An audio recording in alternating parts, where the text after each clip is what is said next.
So that is why what we're gonna do exactly today, we're gonna just secure your connection. We're gonna complete all the work, so you will not face any kinds of problem in future. Like I will let you know this thing later. First of all, let me start my Joel work. gets pressed by a 13-year-old with a gun? He says it's a housefly. I think I so. say it's a spider bite. Who's that? Huh? You could give me that scooter right there so I can go home. It's just $2. What, $2? Scooter lighter? A scooter light. You Scooter on light? screen? No, go. You got one? He on screen. Yeah. Almost done? Let me see. It's $2. Yo, Hey, say chat. something to my kid. What's up? Yo, say chat. something. He's 9. My kid is 9. How old are you? Huh? How old are you, bro? 13. 13? 14. That's right. He's 13. He's 14. Bullshit. Yo, spit something. Bro, wow. He's 13. He's gonna 13. spit something. 13. 13. Wait, he's vaping at 13? Oh my god! 13. Hey. Wait. that's how it's 13. going. Bro, no! Wait, watch out. No! Maybe What are they doing? Look, what you Wait, look. no. Don't. I'm trying to show What do you wanna do? What do you wanna do? Just say. Look. This. No, just say. What do you wanna do? Hey, guys, come here. Come here. Bro, get out. Come here. We'll give you a scooter. Hey, come here. Let me talk to you. Look, my son is 9 years old. What do you think? What do you think my son is doing with the scooter, huh? What do you think he's gonna do? Hey, Huh? Tell me what can you get me my brother this scooter I'm for? 30. Bro, I don't have like. Isn't it crazy? They talk like such fucking retards, too. I mean, where's the fucking do you think these kids know what country they're in? Do you think they know what state they're in? Really? That's maybe. Like, what do you think the probability is? I would say it's like 40% that they know what country, what state they're in. I don't have something. Look. I don't have All you something. have to do, look. No, bro. Look. No, bro. I don't have. Yeah, look. I don't have like Venmo. I don't have No, something you like don't that. have to have no Venmo. or No, nothing. it's the scan. You mean scan? No, look. No, just say. You don't touch my You phone. got to skin it. And Yeah, that's. the Don't give scan. Scoot, bro. What a bunch of weirdos. Uh-oh. What's he doing? Now he's getting Bro, mad. that's me, dude. He's gonna try and hit the camera? Yeah. Licks your ass. Why is he getting mad? Alright. Don't record. We cool? Can you Okay, spit, don't come though? to me. Does your mom teach you how to rap? Don't Do record. you know, Don't how, come do to you know me. how to rap? Remember what I was talking to y'all about that 2%ers? About them 2%ers right there? That's a 2%er. We got ourselves 2 bona fide 2%ers. Yep. Come on, rap. You're 13. Hey, Rap. You Stop recording, Andy's. Yep. brother scooter. No. Yes. So he has a gun? Bro. Stay away.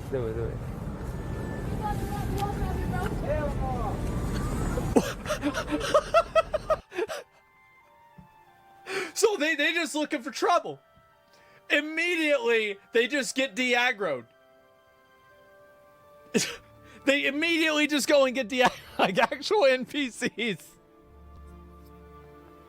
Oh my god. What are they trying to do? I don't even know what they're trying to do. So, What the fuck is going on? those dude? kids are on weed. Bro, they are weird kids. Yes, they are. But the one kid was actually like 10. And I had a heart-to-heart with him. Like we were dealing with the other one. The older one, the taller one. Yeah. So the little one is actually 11 or some shit, he said. And he wanted some weed. So he was going to get the scooter so he could go to the plug. No, bro, yeah, let's leave. Let's get 11 years old, bro. Like, even my friends, we didn't start until 12. Like, we didn't, I mean, like, so they're doing it at 11 now? Oh my God. Like, I remember us back in the day sitting out in the playscape smoking weed out of a flashlight. Plastic flashlight, by the way, the pipe. My buddy that did that, he, I don't know how he's doing nowadays. I heard he has a kid. Yeah. Yeah, wow. He's in jail. No, he was in prison for a while. Yeah, of course he was. Oh yeah. Oh yeah. Oh, definitely he was. They used to have so like his house and then Zach's house were right next to each other, right? And so he had an ankle bracelet on, so he couldn't leave the perimeter of his house. And Zach's cousin Ian would be like, "Why don't you go? Come on up here. We got some food." "What do you mean you can't come up here?" "Oh, why not?" "Well, nah, just real quick. Just come on up here, man. Like, come on. Nah, just come on up to the house." "Oh, what? You don't want any food? It's a great barbecue. What? You don't want anything?" He's just sitting there. "Well, nah, just real quick. Just come on up here, man. Like, come on. Nah, just come on up to the house." "Oh, what? You don't want any food? It's a great barbecue. What? You don't want anything?" He's just sitting there.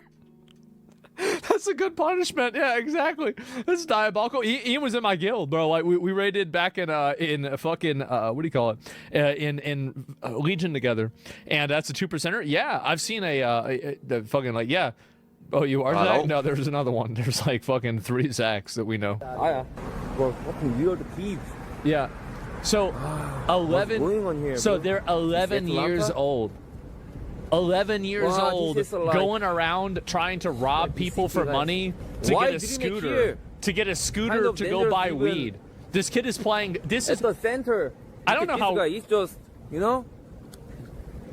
so Grand Theft Little Auto things is and real life. everything, but still dangerous. Where's your jacket? Yeah. The kids got it. They were cold. The one, so I was telling you, so the one little one, not the tall one that's stealing the scooter, but the little one that's stealing the scooter. He's only Wait, so now they're stealing scooters? 11, dude. And the other one's 13, and they smoke weed, and they actually hold guns, too. So. They hold gun? Yeah, the dude was No way. pressing you with a fucking gun. He was gonna No way. shoot you, bro. No way. Dead ass. You wanna go frisk him now? No. All right, so are you Batman or Joker, bro? Bro, he Man. was like, yeah, he He was was like this. Yeah, Yeah, what's yeah, up? yeah, And he I was came something like like this. I was like, nah. Oh, yeah. Go, come here. Because I guess And this talked guy to didn't the- understand. He's and not I talked English. to the one kid. Yeah. And he said, you know why? His dad died. Uh-huh. And I was like, does your mom know what you're doing out here? Like on a serious note, dude, I'm a dad kicked in. You feel me? Because I'm a father. Are you a dad? Uh-huh. No, right? Yeah. Not yet. You are? I'm not here. Right. So my dad vibe kicked in. So I sat down. I said, look, man to man, look me in the eye. Yeah. I said, what's up? What are you going to do with the scooter? He said, I'm going to go get some weed. That's what he did. So that's why they ran that guy down. Because you saw, like, these kids were causing trouble. No. Yes. Yeah, so they really needed it. They needed that scooter. They were getting mad. Stay away. They were getting mad. And then so that's the reason why immediately the cab pulled aggro. So What the fuck is going on? those dude? kids are on weed. Man. That's what I'm talking about. That's them 2%ers I've been telling y'all about for a while. I've been telling you about this 2%ers. These people, you got to just put them in jail. You put them in jail. I don't care if they're 11 years old. You put them in jail. You put them in juvenile detention until they get their shit straight. That's it. You can't have people walking around with a gun doing this shit. Like, that's crazy. And that's how Chicago is? Yeah. What's a 2%er? Oh, I had a policy. If I ever become president, I'm going to make a mandatory policy that 2% of the population is incarcerated or institutionalized. So basically, right now, we have like 0.7% of the population right now that are in prisons. I think we need to get that number up. And so, like, what I would do is that I would have a minimum required amount of people that were imprisoned or institutionalized at 2%. And so we would build a bunch of new prisons. We would use those people and compel them into labor so we could make them work for us. And that way we could not have as many illegal aliens too. So we ship all the illegal aliens out because we don't need them anymore because we have these 2%ers working for us instead. And then we go and we bring out mental institutions also, right? And then you put them back in the padded room. And you just put them in the room and, like, I don't know what you can do with them, right? If you can really get them to do anything. But, like, you just definitely get them out of the space, right? You get them out of space. And so, good solution. Yeah, exactly. And so this is my plan, right? That's my plan. Are you retarded? I'm the only one that's not retarded. That's what the USSR did, bro. Room, and you just put them in a room and then work for us in prison. 7% resident. I'm gonna attention until they get their shit straight. About that's them 2%ers I've been telling y'all about for a while. I've been telling you about this 2%ers. These people, you gotta just put them in jail. You put them in jail. I don't care if they're 11 years old. You put them in jail. You put them in juvenile detention until they get their shit straight. That's it. You can't have people walking around with a gun doing this shit. Like, that's crazy. And that's how Chicago is? Yeah. What's a 2%er? Oh, I had a policy. If I ever become president, I'm going to make a mandatory policy that 2% of the population is incarcerated or institutionalized. So basically, right now, we have like 0.7% of the population right now that are in prisons. I think we need to get that number up. And so, like, what I would do is that I would have a minimum required amount of people that were imprisoned or institutionalized at 2%.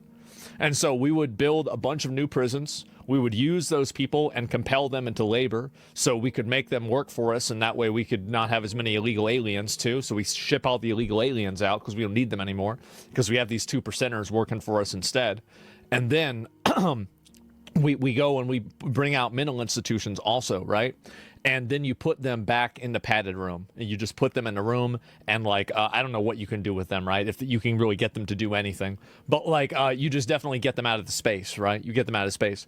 And so, good solution. Yeah, exactly. And so this is my plan, right? That's my plan. Are you retarded? I'm the only one that's not retarded. That's what the USSR did, bro. Maybe they were right. Shit. I mean, I don't know. But I guarantee you, by the way, I guarantee you, if you ever implemented this policy, the entire world would be a paradise. Everything would be great. There would be no more problems. You wouldn't be worried about, oh, God, I've got to talk to the associate to get the thing of toothpaste out of CVS. No. Everything would be a paradise. You could leave your door unlocked. There would be no problems at all. 2% seems very low. Yes, exactly. And yes, exactly. 2% caused 90% of the problems. More than that. Way more than that. And that's a minimum, right? It could go higher. We could go to 3. We go to 3% if you mean. And that's what you could do. What are your thoughts on people with like 10 life sentences? They'll never be a normal part of society, taking up space in prisons. That's why you make them work. Yeah, I don't have a problem with it. Like, yeah, that's why, like, because you make them work while they're there. And if they're not going to work, then you can just make that you can make things unpleasant for people in like 20 different ways, right? But like at the end of the day, like, and I don't care, like, if you want to work in a prison, we'll give you a PlayStation. We'll let you sleep on a nice bed. You can even maybe go on like a modified version of the internet, jerk off to porn. But you've got to turn big rocks into little rocks for at least 8 hours a day. That's all you need to do. Let you sleep on a nice bed. You can even maybe go on like a modified version of the internet, jerk off to porn. But you've got to turn big rocks into little rocks for at least 8 hours a day. That's all you need to do. Like, and that's it. But now you can't go to 7-Eleven anymore because you robbed the fucking place 6 times. So you can't go there anymore. But you can have, like, maybe like a store there where they can buy things through like a window or something like that, right? 12 hours, exactly. Yeah. So that's the way I would do it. That's the way I would do it. I honestly think that it would solve all the problems in society. It would solve all of our problems.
Oh boy. So we just got out of the Johnny Somali October 29th trial date, and it's safe to say he's going to be stuck here for a lot longer. Obviously, Johnny has been facing 8 charges for a while now, 2 deepfake charges, 4 business disruption charges, and 2 misdemeanors. But as we found out in last week's court date, Johnny ended up suing Yulman for assault with a baton, deepfakes, and stalking. Or, well, technically he was pressing charges against him. And I mean, that may or may have not happened because, you know, we have video of it. So they ended up settling that case, and in the settlement, they both dropped their charges on each other. So Johnny traded 3 charges dropped for 1 with Yulman. And there's no real reason for why that wouldn't be accepted, so we're just gonna assume that one of those deepfake charges are gone, leaving him with 7 charges left and a maximum sentence potential of roughly 12 years, and a minimum sentence of 2 years. But there's one big problem for him, because they need the streamer by the name of Bong Bong to testify, and to put it lightly, she doesn't care. So today's trial, here's the 3 characters involved: Johnny, Bong Bong, and Yulman. Johnny needs no introduction anymore, as everyone knows him as the dude who acts like he has a room temperature IQ. He's been harassing people on the street abroad for content for a couple years now for quote-unquote fame and money. Why are you bullying people in other countries? For money, like, for clout. But in reality, he makes less than a minimum wage worker in the state of Georgia and lives in a bunk bed with the last person on earth who barely tolerates him, Hank Yu. Allegedly, Johnny owes him roughly $30,000 because he doesn't have any money and completely relies on Hank to live. Hank is also currently banned from the United States, but that's just like a whole nother story. This whole story, though, is just like the slowest and most dragged out train wreck that makes it very clear to never harass strangers on the street and disrespect people's cultures for your content, as clearly it backfired massively. Now, for the other 2. Yulman, we mentioned in my last video. He's one of the 4 Korean IRL streamers who wanted to make sure Johnny didn't harass more people for content. So they kept tabs on where he was, and when he acted out, they checked him multiple times. But the clip where Johnny ended up running for his life, that was Yulman, who disarmed Hank and chased him around with Hank's baton. And doing so while streaming was incredibly stupid, but then for some reason he decided to live stream himself throwing multiple bricks through the courthouse windows during the time South Korea was under martial law. So he ended up being tried alongside of 60 other people in an expedited trial and thrown into prison. And this became massive leverage for Johnny, as they ended up settling last week after Johnny pressed charges against Yulman for the incident that we mentioned earlier, as they agreed to drop the charges on each other. Then finally, you have Bong Bong, a Korean streamer who's gained a following in the gutters of the internet, because from everything I've seen of her, something's off. But she decided to stream with Johnny last year. Instantly regretted it, because after the stream, he lied and bragged about them being together and showed the deepfake of them kissing on his stream while bragging. And what's important is he did so in a very humiliating way. He was like, haha, look at this, look at we did. What we'll later find out is he claims that he didn't do it in a humiliating way, but unfortunately he live streamed himself doing so. So because Johnny yet again is his own star witness against himself, it made it very easy for Bong Bong to go to the police station, press charges, and now this is a serious offense in Korea. And because of that one single charge, he's now facing a decade in prison over there. And that's what the trial we're covering today is all about. But first, I want to talk about today's sponsor, Cooper. Because every year, shoppers miss out on billions of dollars in savings if they had just applied discount codes that are available to the public. The only problem, most people have no idea where to find them, and they often take time to find. And a certain app that did this back in the day, they're still facing lawsuits. And let's be real, I feel like a lot of people still have honey PTSD from when they got caught replacing creators' referral codes and swapped them out with their own. And they did so when people were just trying to check to see if they had any available coupons. But thankfully, there's an honest coupon web extension called Cooper, and they do the same with a twist, and thankfully doesn't steal from your favorite creator. As Cooper is a free browser extension that automatically finds, tests, and applies the best working coupon codes at checkout, then gives users cash back for shopping through partnered stores. So Cooper offers 3 main ways to save money on your online purchases. First one being, Cooper automatically searches hundreds of thousands of websites to find you the best deal on products. 2, Cooper also runs coupon testing for over 3 million different retailers to make sure that you're actually buying the item at the lowest possible price. And finally, they offer a bunch of cashback rewards on tons of retailers, which you can withdraw directly into your bank account or on PayPal. So if that sounds like a win to you, you can join the millions of users who also use Cooper by clicking the link at the top of the description down below and adding it to your web browser. But other than that, we have a video to finish, so let's continue. All right, so it's 11:55 in the morning, 29th of October, 2025. We're here in Seoul, South Korea, trying to get in some last-minute electrolytes. I completely forgot my glasses at home, so that's smart. So we're going to be rocking without glasses today. Thankfully, I don't need them that much. We just need some coffee, and we're going to cover this trial, and we'll be fine. Originally, we're supposed to have 3 testimonies today. It was supposed to be Johnny, Hank, and Bong Bong. But as we found out from watching Bong Bong's streams the other night, in quote, she said, "My lawyer told me I don't have to go. I don't care. I don't want to waste my time for Johnny Somali." Okay. But then, obviously, someone said, "Hey, you might have to pay a 5 million won fine," which is roughly like, I think it's like $3,500 or something like that. So then she said, "I don't know. Maybe should just go, worst case. Just talk to lawyer. I heard you could submit a reason for your absence. Worst case, we need to get a flight." This is apparently what she said on stream when she found out it was a bad idea that she traveled to Australia last minute. The Johnny Somali trial testimony. I don't know. I'm talking to a lawyer, but they didn't answer. Lawyer said that I don't have to, but just in case I will go to airport. I don't know. Ah, it's so annoying. I think I don't have to, isn't it? I need to pay the fine. If I don't know, I have to pay the fine or not. There is a paper, like absence paper. I can send the absence paper, they said. The fine is 5,000 Australian dollar maximum, I think. I don't think I have to pay that much for that. That's too much. Seriously, too much. Like, it wasn't until after she found out she was committing a crime and could get hit with heavy fines that she realized, oh, this might be a bad idea.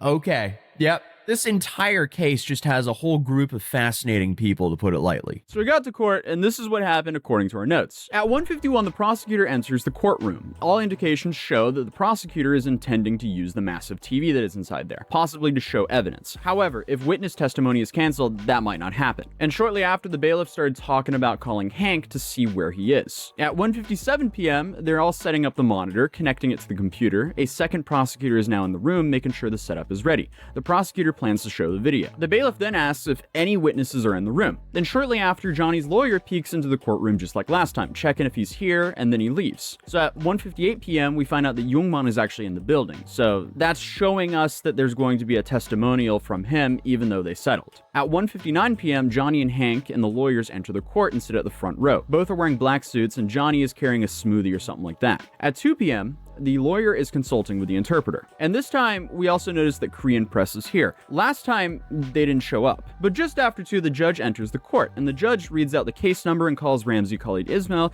to the defendant's stand. Johnny carries a backpack and an empty Starbucks cup. At 2:03 p.m., Ramzi pulls out a pile of documents from his backpack. The lawyer is submitting his written opinion on evidence. This is basically just his argument for his innocence. And the judge receives it and glances at it. Because yesterday, the defense counsel submitted his opinion regarding the settlement. The judge asked the lawyer about the evidence, and the lawyer says the only new addition to the evidence is the settlement with Youngman. The defendant denies charges of deepfake, saying there was no intent.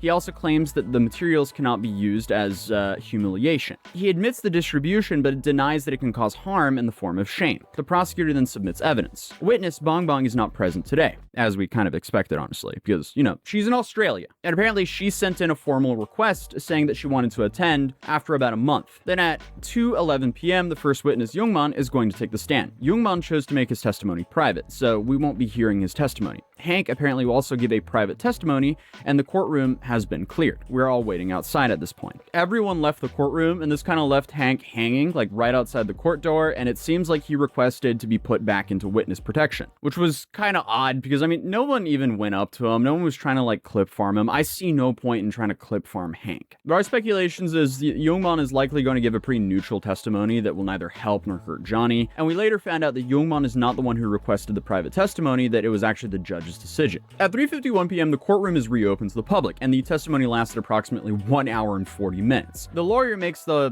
30-minute argument where Johnny essentially denies obstruction of business at Lotte World because Lotte World claimed that he stopped the ride for 30 minutes. In reality, it was like 10 to 15 minutes, so he just denies the whole claim, but he's already pleaded guilty to that charge, so it doesn't make sense why they're trying to negate it right now. The lawyer then also said that, hey, the Lotte World charges of the whole child harassment, that was dropped, so that should be taken into consideration as well, according to the attorney of Johnny. So Johnny's attorney is trying to paint him out as innocent because that charge was dropped. But then they scheduled the next hearing for February 11, 2026. And then Johnny, before the court could leave, he stands up and asks the judge if he can do an expedited trial. And he wants essentially a speedy trial since he has family and obligations in America. And the judge immediately refused Johnny's request. So after the trial, I asked Johnny what his strategy was with all this, because all of this does not make sense. I don't understand why he's out here uploading videos of him actively harassing people in South Korea while he's currently on trial. But he wanted to do an actual interview. I don't want to give him an interview, as he's already been interviewed a bunch. People know his story. They don't care about what he has to say. They just want to see the trial outcome. So I asked him to his face, like, why is he uploading videos on YouTube of him being disrespectful in Korea while he's in trial? But instead of giving me a straight answer, he just lashed out at me and insulted my family, because it was obvious he was having an awful day and was trying to get some sort of reaction out of me. So hopefully he enjoys his extended stay out here in Korea, as his next trial date is out in February. So Merry Christmas. But I asked one of my legal connections out here why he wasn't eligible for the expedited trial, and this was his response. So he said these would normally be reserved for simple and straightforward cases in which the defendant pleads guilty. Johnny didn't plead guilty to all charges. He's trying to fight this, so that makes the whole process take infinitely longer. A vast majority of these cases are also where the defendant is caught red-handed in the act, witnessed by police, and is arrested on the spot, and obviously is pleading guilty. But also, high-profile, high-stake cases, such as these right here, could also be expedited. For example, Jungmann's trial was expedited because he was one of the people who decided to throw a few bricks through the courthouse windows. Along with the 62 others were actually charged. I don't know if 62 other people actually threw bricks through the courthouse window, but 62 people were charged in that case. And for that case, both of the above reasons applied, so it was easy to get an expedited trial for that. The riot took place in January, and the trial started in March, and on August 1st, he was convicted. There were multiple court dates, roughly 8 to 10, but they were also spaced out by days instead of months. Johnny's claim of "I have family and other obligations" does not appear to be on that list of legally valid reasons to expedite a trial. Furthermore, the decision to expedite a case is determined by a committee before the trial starts, and the case number assigned, because expedited trials have a designated code attached to the case number. Expedited trials also require a panel of judges for fairness rather than one judge presiding over a case. And once a trial begins, it cannot be converted to an expedited trial. That is why they carefully make this determination before assigning the case number and proceeding to trial. So Johnny will now be stuck here for a while, and if Bong Bong doesn't show up for the next trial, it can be delayed for another 3 months, and so on and so on. And the judge, in response to Johnny's trial expedition request, was that other foreigner trials have been going on for over 2 years, and that he's not special, so he too will just have to wait. So I mean, this is just one massive warning to never harass innocent people on the street and disrespect people's culture for just views online, because clearly it is not worth it, and Johnny is in the process of very slowly finding out. Also, happy Halloween. My son has me dressed up as a World War I fighter pilot, because he's also a little pilot himself. And I also wanted to quickly say this is basically your last chance to get the limited edition Matt City Halloween collection, which is on matt.city, and also the court sketch print from the first time we went to the Johnny Smalley trial. Both of those links will be in the top pinned comment, and they will be gone forever in just a few days, so if you want them, you can get them now. But other than that, thank you guys so much for the support. I'm now finally back home again, and I'll see you guys tomorrow, because we're just locking back in, continuing daily content. So hey, subscribe if you're new, drop a like on this video if you want me to travel back out to South Korea again, and thank you so much to Cooper for sponsoring this video, as you can check them out at the top of the description down below, and start saving your money on your online shopping today. But other than that, I'll see you guys in tomorrow's video. Peace.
The real reason life is brutally unfair for men? We now have this digital world that we can live our lives in as a distraction from the real world. And there's now more confusion than ever over what it is to be a man and the role of a man in a, you know, and then we look at the stats around suicidality. And I think in Europe, guys the kill biggest themselves killer all the of time. men under the age of 45 is themselves currently. Yeah. Is the shifting idea of what it is to be a man having an impact on people's sense of self and their purpose? 100%. So there's a crisis that's going on in It's a men. huge identity crisis. Massive. And people think that this is new, but I don't think it's new. It's always been there. So if you look at like, you know, even 50, 60 years ago, 80% of suicides are still going to be men. So historically, men have been killing themselves for like 100 years and no one's been... Well, I mean, what's that seppuku? The Japanese swordsman thing? Yeah. I mean, plenty of times, like, absolutely. Paying attention. We're just noticing now because the problem seems to be getting worse. Yeah, it is. So there's a couple of things that are really interesting to understand. So one is that if we look at what technology is doing to our brains, the first thing that it's doing is it is externalizing our attention. No. So if you look back, like, let's say 1,000 years ago, as human beings, we spent a lot more time with ourselves. Yeah, exactly. Like, you got that's one thing is people, like, I've noticed this myself, is that this is going to sound really bad, but I'm going to just say it. Every time I get to a stoplight or a stop sign, I have to wait. I will sometimes pick up my phone and I will look at my phone while I'm driving. How many of you guys do that? Be honest. I do it. I do it all the time. Yeah, I do it constantly. Okay. So I'm basically, all right, carefully. I have not run over anybody that I'm aware of. So let's say that you and I go out hunting. And then let's say you shoot an arrow at a deer and you miss. And then I shoot an arrow at a deer and I hit. Yeah. So in this moment, I'm superior to you. Sure. And then we pick up the deer and we're carrying it back. And then we have about 2 or 3 hours to take that emotional insult and we kind of process it. We just give our mind space to process it, which it does automatically. Now, if you look at what happens in people's days, well, they don't is also that, like, I mean, then you're helping the guy cook the deer and eat the deer and skinning the deer. And now both of you are eating the deer. So, like, you take part in the other person's success. And, like, now I think life, especially social media, is seen way more as a zero-sum game. So, like, whenever somebody sees somebody else doing well, there's not really the enthusiasm to compliment that person or to be positive towards them, but instead to undermine them and make it invalid what their success is. actually have any time to process what happens to them because we are so constant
constantly distracted by external things. Yeah. So I don't know if you're like this, but I was in this point where I was idiotically efficient.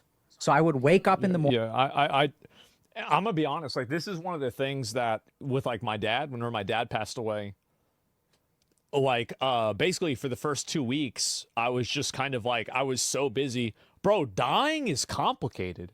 Holy fuck. There's all this paperwork. You've got to fill out these forms. You've got to make all these phone calls. You got to talk to everybody. Holy shit.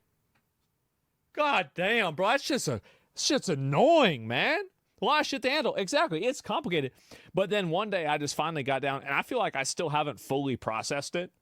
And like yesterday was kind of bad for me, I'm going to be honest, because it was like the first holiday that I spent without either of my parents, right?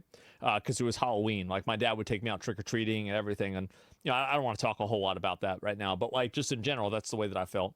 And, you know, it was a weird, not so great day for me yesterday. But I'm 30. I'm a grown-ass man. I'm a 35-year-old man. I can handle this. Like, I'll be fine. But anyway, even now, yeah, at 30, absolutely. And so, the truth is, though, is like I remember like one of the days I just kind of went into his house and I just sat in his chair and I just cried. And I was just like, it was like 2 weeks after he had passed away. And I was just like, fuck, man. And even now I think about this shit. I do. I think about this shit all the time because it's so sad. It's normal. It is. But like I was so distracted prior to that I didn't really even have time to process those emotions. That's the point. And I think that's what happens with people all the time. And I think that it's like, you know, you're doing that, you're microdosing on that. And then eventually it builds up to being like an actual problem where you never process. It's what I said before about how like people go on the internet with like unresolved personal trauma and then they want the entire internet to live it out for them. So like, you know, for example, like you had a girlfriend that cheated on you. All girls are whores now. You had a boyfriend that, you know, was abusive. Oh, I'd rather live with a bear, right? Like this is your own personal trauma that now you're putting on the whole world. And I think that like there's a lot of examples of that. So instead of working through it privately, they do this instead. Morning, and I would listen to a podcast while I'm like doing my exercise or whatever. And then even when I'm cooking, I'm listening to a lecture. Yeah. And then like when I'm walking to the train, I have earbuds in and I'm listening to a lecture there. On the train, I'm reading. I wanted my life to be completely efficient. Maximized, yeah. I didn't want to waste a single moment. I literally listen to the news in the shower. Right? So we don't want to waste time. And so if you really think about it, where's the attention of your mind? Your mind is pointed outside of you. Yeah. And so then what happens is once we do not pay attention to ourselves, we lose sight of our internal signals. Literally in the same way that if you raise a child in a dark 100%. cave, Absolutely. the photoreceptors in their eyes won't develop. They will. That's exactly the reason why I have like in my house, all my lights are always off. Because I think that it will allow me, eventually I'll be able to, I can almost see in the dark now. Like I can almost read, I can read a sheet of paper in almost pitch black with like complete efficiency. Atrophy. So anytime, but I like if I go out and the sun's out, I'm like, I'm having a bad time. anything that the mind does not get access to will start to atrophy. If I don't practice Spanish, I'm going to forget Spanish. That's right. The brain is a very efficient organ. Yeah.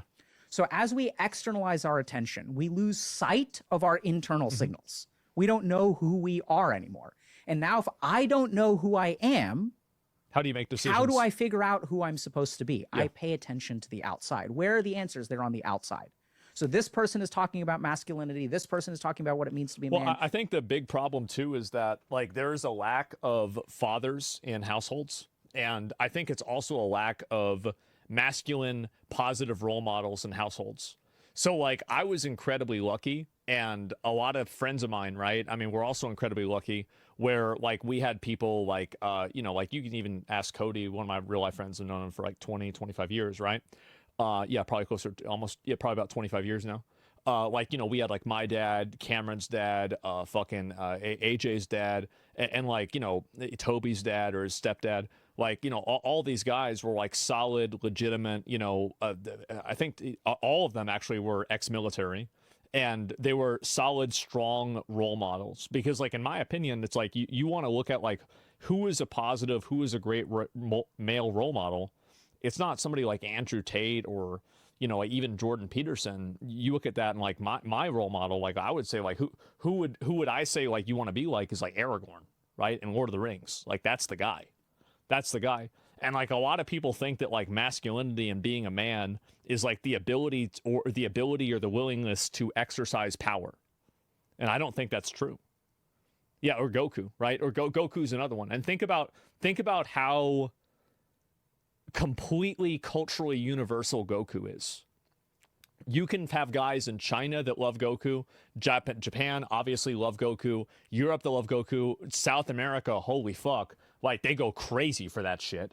And everybody in the whole world is like, they see Goku and they say they want that's me, right? And so not Goku? No, I think so. This person is talking about what it means to be a man. Yeah. And now, since I don't have any internal source of information, I'm trying to figure out what it means to be a man from the outside world. And this is when men get truly fucked. Yep. Because what it means to be a Yep. man, we are getting all kinds of mixed signals. So on the one hand, it means being physically It's also another big problem too, is that, and I don't know if he's going to talk about this or not, is that I think that self-help and information on the internet and people looking for any sort of advice on the internet is incredibly toxic, because the most popular people in a lot of cases tell you that your fault is somebody else's. It's the Jews, it's women, it's the patriarchy, it's rape culture, it's fucking white supremacy. It's never you. And that's the problem, is like, so much of the, and this is, I've said this before, right? So much of these things are constantly about why you're doing people basically are looking for someone to tell them that you're doing your best whenever you're sitting at home jerking off to animals that aren't real on DeviantArt and playing Marvel Rivals for 12 hours a day. And if you don't tell them that that's the right option and you're doing the best you can, they're going to look for somebody else that will. That's the problem. It's so toxic, massively toxic. On the other hand, it means being a provider. On one hand, it means having sex with as many women as you can find. On the other hand, it means having sex with just one woman and being a really solid man and being a good father. And then there's also people telling us that being a man means that you're shit, right? That you're toxic, that your testosterone level makes you violent, that you're evil, that you're privileged, that there's a patriarchy, all this kind of stuff. So we're getting all this information from the outside about what it means to be a man. And so there are all kinds of interesting ramifications of this. So men in today's society are not allowed to complain. So if you complain and you're a successful person or a privileged person, everyone is going to think you're arrogant. Everyone is going to think, oh my God. He's right. He's right. Yeah, absolutely. He's right. People that are seen in a privileged position, like I think this is true for streamers. Like I have a lot of streamers that like will talk to me, and they'll tell me, they're like, I really wish I could tell people this, and they'll be upset whenever they'll tell their audience something. Damn, there's a rainbow. It's a sign. Wait, it's a sign for what? What do you mean? Who's this fucking guy? This guy doesn't know what my life is like. How does he have any right to complain? Yeah. And even your mind will tell you this. You'll look at these people and you'll be like, yeah, I don't have a right to complain. Yeah. But now we need to stop for a second and think about what it does I to think also, like, to a certain extent, it is true, because a lot of people don't acknowledge how good they have it. Like, every single person that has the ability to watch this video has an insurmountable advantage over that is over more than 1 billion people in this world right now. You've already spawn RNG'd yourself above 1 billion people that don't have access to the internet. They don't have access to technology. And people never think about that. Also, like those of y'all that are listening to this is in English. English is one of the most well-spoken languages in the world. Like, the truth is that learning English growing up is going to be probably more beneficial for you if you do anything outside of your country than learning French, for example, because France is a much smaller country. Now, obviously, there's a lot of people that are monolingual in France, and it's totally fine. But in a general sense, like, knowing a global cultural language, like, I think that obviously you have like Mandarin and Cantonese, English and Spanish, right, which are some of the biggest languages. Knowing those languages is a tremendous advantage and a massive privilege.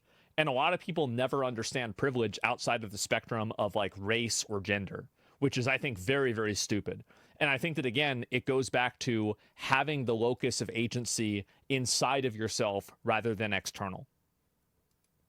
psychology when you as a human being are not allowed to articulate your suffering. I've worked with people who have grown up in abusive households where children will say to their parents, "Mommy, Daddy, I'm hurting." And the parent smacks them across the face. "How dare you? You're so lucky. You don't realize the sacrifices I make for you." It's traumatizing to the child when they say, "I am suffering," and no one listens. My dad would do this all the time, bro. He would do this constantly. Like every time that I told him I had a problem, he would tell me about his problem that was worse. And honestly, it was a point of contention between him and I. Like, I never really got over it, to be honest with you. I still resent that. This is what we're doing to the generation of men. People are saying, "I am suffering." For 100 years, men have been killing themselves. 80% of suicides are men. The most dangerous thing for a man under 45 is themselves. That's right. And these people have been literally killing themselves because no one has been listening to them. So in the same way that you grow up with as a child in a household that's abusive, where no one takes you seriously, no one listens to your suffering, and now we even have successful men who are not allowed to complain. Well, those are especially the ones that aren't allowed to complain, because they're the ones that have access to the resources and all this, like methods of power. And so you especially don't want to hear them complaining. Impact is the same. Anytime you have a human being who is suffering in some way and they cannot find connection with another human being, they cannot find compassion with another human being, that person is going to feel isolated. And if you look at the statistics on suicide, it's very interesting. So the number one thing that correlates with male suicide is not depression. Not having a girlfriend. This is super scary. There's one study I saw recently that suggests that 50% of men who kill themselves have no history or evidence of mental illness. And this, I believe the statistic in my clinical practice because I know what depression looks like. I know what bipolar disorder looks like. And half the men that I've worked with, at least, are not actually mentally ill. See, mental illness means a pathology of the mind, which means that the mind is malfunctioning. Most of the suicidal men that I work with, their mind isn't malfunctioning. They genuinely have a life that is no longer worth living. Yeah, 100%. They're looking at things and objectively realizing that there's no way out of this situation. So they turn to suicide. Exactly. So I know it's kind of like a very controversial statement, but 100%. Like, I felt that way myself many times. Like, many times I felt like, oh man, maybe I should just kill myself. Like, even nowadays, like, I'm gonna take another picture of the rainbow because it got brighter. Like I feel that way, like, regularly. I do. But it doesn't mean you do it, right? But I mean, you feel that way sometimes, for sure. I think that's what my clinical practice has shown, and there's some research to even back that up. So if we sort of look at what's going on with men, we're sort of, they have nowhere to turn to. And the number one thing that correlates with it is not mental illness, but is a sense of thwarted belongingness. So this is kind of like multivariate regression analysis. But basically what happens is what causes people to kill themselves is they try to connect with others and they get rejected. Yeah, so and this is what happens. Is people, that's why they go on the internet, they hate everybody else, etc. Yeah, show us. Show right there. Can you see it? Right there. Maybe it's like right about that, through there. Yeah, so there it is. And so it's pretty crazy, right? And wow, yeah, I know. Like, it's one of the best ones I've ever seen. It is. It's one of the best ones ever.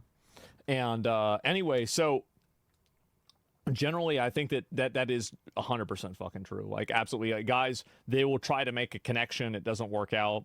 I think that a lot of guys, like, when do people probably kill themselves? Probably isn't the day that a lot of people kill themselves, like, the most, like, the suicides is, like, pretty close to, if not on, Valentine's Day. Like, I think this is a pretty common thing. Now, I could be wrong about that, though. At least men. Specifically, a very specific research term called thwarted belongingness. It's Christmas. So I try to belong to a group. About the same thing. Yeah. And that group, or multiple groups usually, will thwart my attempts to join the tribe, to join the community. And this is what actually correlates a lot with suicidality. Yeah. So what's going on with men right now is that we really don't allow them to suffer, because then you're not manly. Yeah. And we're so externalized with our attention that we're not connecting with ourselves. And so we're looking to other people to tell us what it means to be a man. But that may or may not work. It's also because there's less fathers. Like, there's less, there are less present fathers that are actual, like, men that are playing a role inside of their kids' upbringing. And I think that's another huge factor, is they don't have any father figure growing up that they can look at and be like, okay, this is kind of what I should do, right? For you, right? That may have been what worked for them. So then we kind of get into this problem where we're disconnected from ourselves, and then like the world doesn't accept us, we're not allowed to suffer, and that's what creates the problem. What is the remedy to this? So I think the first thing is we must reconnect with ourselves, right? So when you're kind of saying like, why does everyone think, oh, I need to like achieve this, I need to make this money and things like that. Where did you learn that you should do all that? You learned all that from the outside. The internet. Instagram. Instagram, right? So we get fed all of these ideas, because if you look at all these, you have to live your life a certain way. You have to be a certain person. You have to have these ideas. You have to, achieve these things and all of that. It's all bullshit. You don't need to do any of that. You do whatever the fuck you want. Influencers, what are they doing? They're never crying.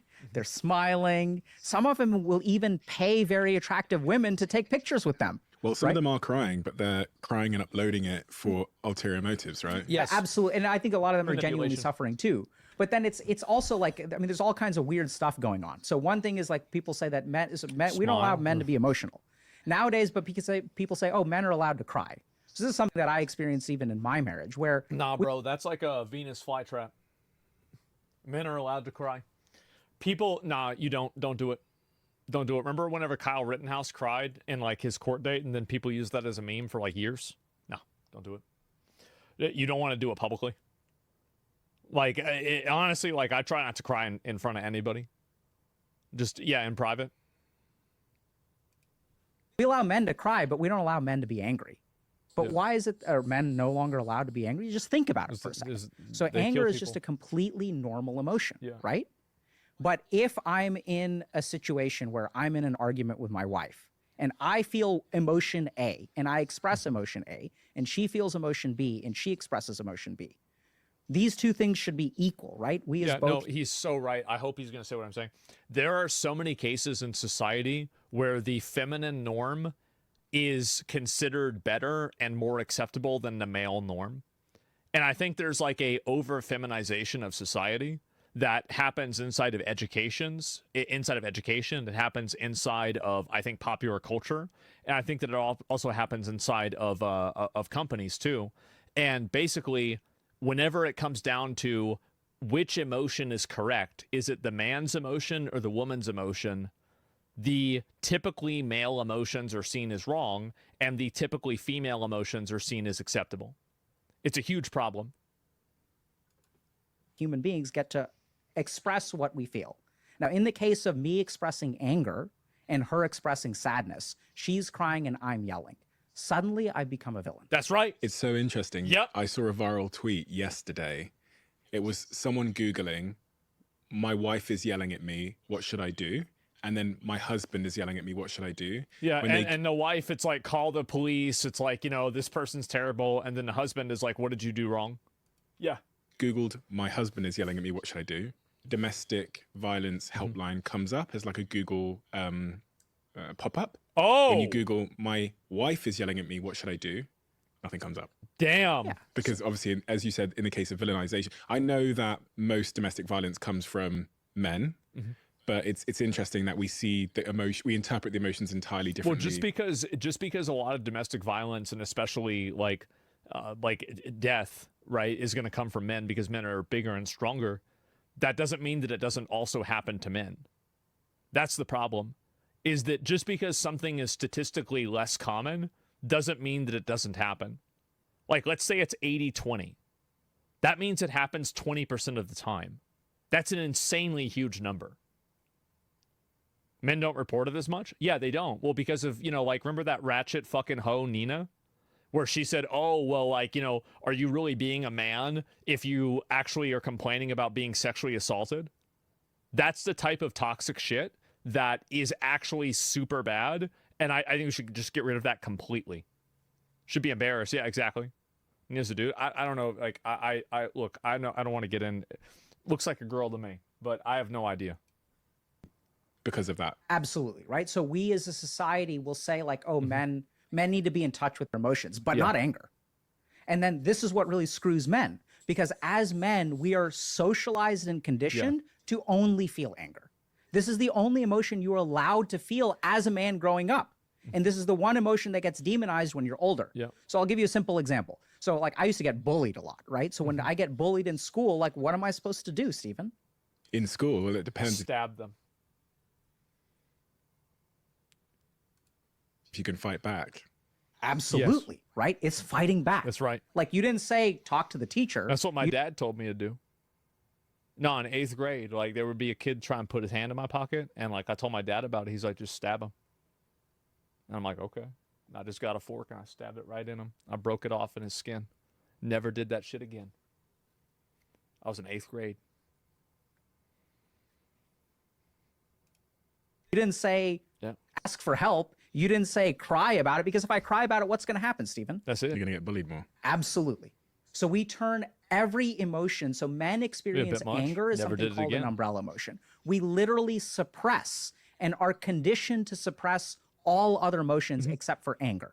And then if you talk to men about their experience of life, anger is always the first thing that comes out of their mouth. Yeah. Someone breaks up with you. How do you feel about it? Do you feel ashamed? No, that's not what we say. I feel pissed off. How could she do this to me? And then I generally actually don't get mad. Like it's rare for me to get angry. It happens, but like I try to avoid it as much as possible, because I've felt like I look back in my life and I say, when was the last time I made a good decision when I was mad? I remember. Never. Never. I've never made a good decision when I was mad. We vent that anger on the internet, and then this turns into misogyny, right? And then we get demonized for it. And it's not that there isn't, we should be harshly judged if we act on But why is it that women can go on the internet and talk all this shit on men, see how horrible men are, how bad men are, but if men criticize toxic feminine behavior, we're seen as we hate women and all this bullshit? That's the reason why. That's the problem isn't that you can't do it. The problem is there's a double standard. Kinds of emotions. I'm not saying that that's the case. Yep. But what we also need to consider is that the men who are saying these kinds of toxic things are saying that for a reason. This is because of their upbringing. This is because of the world that they lived in, right? So we're conditioned to only experience anger. Even sadness gets turned into anger. Shame gets turned into anger. Fear gets turned into anger, right? So if I'm afraid of something happening, what do I need? I need to man up, get angry, right? Like, let's go, son, let's go. This is the emotion that we tap into to overcome. Let's go, son, let's go. This is the emotion that we tap into to overcome fear. So we don't feel any of those other emotions, and we're left only feeling anger. At the very heart of aggression, I heard someone say to me once that at the very heart of aggression is some kind of insecurity. But for men, when they encounter that insecurity, they only know how to sort of manifest it as aggression. So I wouldn't agree with the first thing, that at the heart of all anger is insecurity, but I would absolutely agree with the second thing, that the only way we know how to respond is with anger. Because here's the exact quote, just found it. The source of aggression is insecurity. As we are unconsciously aware that our position in life is never secure, people feel increasingly insecure and helpless, so they will be increasingly aggressive and confrontational at a personal and a social level. So let's tunnel down into that for a second. Okay, so I think that that is true on some level, but also I would disagree. So the first thing is that we have parts. I don't think it's insecurity. I think it's scarcity, and scarcity drives insecurity. Scarcity is generally what I think is the root of almost all problems that people have, is some form of scarcity, and understanding what that form is will solve their problem. I mean, obviously there's no 100%, but that's it. Of our brain, even animals feel anger. But I think that, like, when two dogs are fighting over territory, I don't think that that's born of some kind of identity of insecurity, right? So if we really look at like the evolutionary purpose of anger, this is my opinion, is that anger is the emotion that we feel to protect our territory. It's a protective emotion. So if I slap you across the face, what's the first thing that you're going to feel? It's going to be anger. Yeah. So if I insult you, you're going to feel angry. It's fascinating the way that it works. So anger causes our thoughts to be faster. Anger causes our peripheral vision to collapse to 30 degrees. So I only see what's in front of me. This is what happened. This is the reason why I can't play competitive games, is because I get mad and then I play like shit.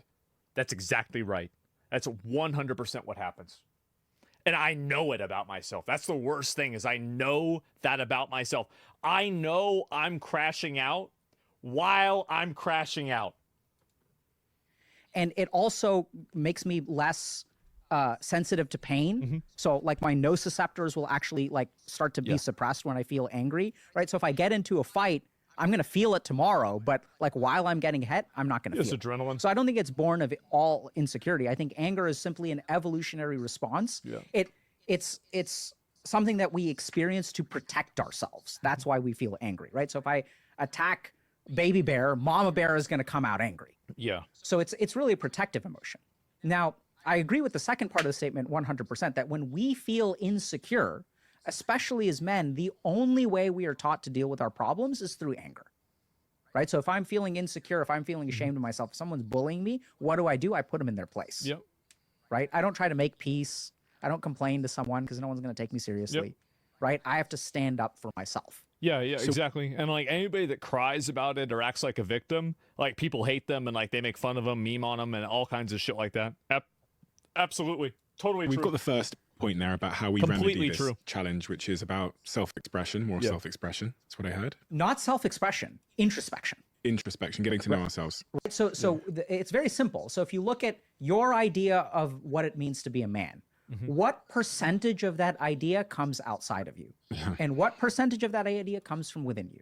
About 90% comes from outside of me. And that's why 90%. I never even thought about what it means to be anything, bro. I just went and I did whatever the fuck I want whenever I was a kid. That was the way I looked at it. Like, I never really, this might be weird, but like, I never really looked for a role model. I never really looked for anybody to like base what I would do off of.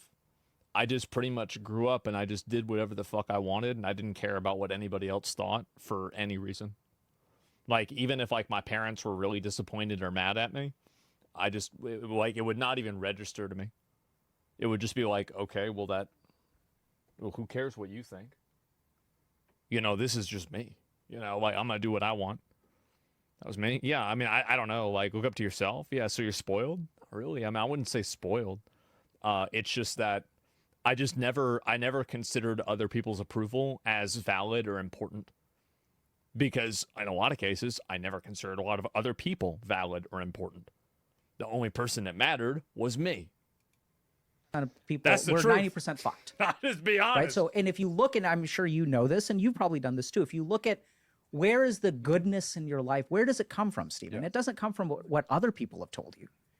They may have told you something, but then you looked within yourself and then you found that to be true. Yeah. The goodness in you, the motivation, the really good motivation in you, not chasing things, but the duty that you have, you know, everything that you really strive for, all that good stuff comes from inside you. And the problem is that we live in a world that pulls our attention away from ourselves. What do you think of Andrew Tateism then? So pulled attention. I think also like people just, they never really stop to think about how they feel, and they never really stop to think. People constantly are looking for like another type of stimulation rather than trying to use their own mind to have any sort of calmness at all. And like, I think that's really what it is for a lot of people. And that's what it's been for me in a lot of cases too. Also, is that like if I can just lay down and just relax and just do nothing, I can kind of like recenter my brain.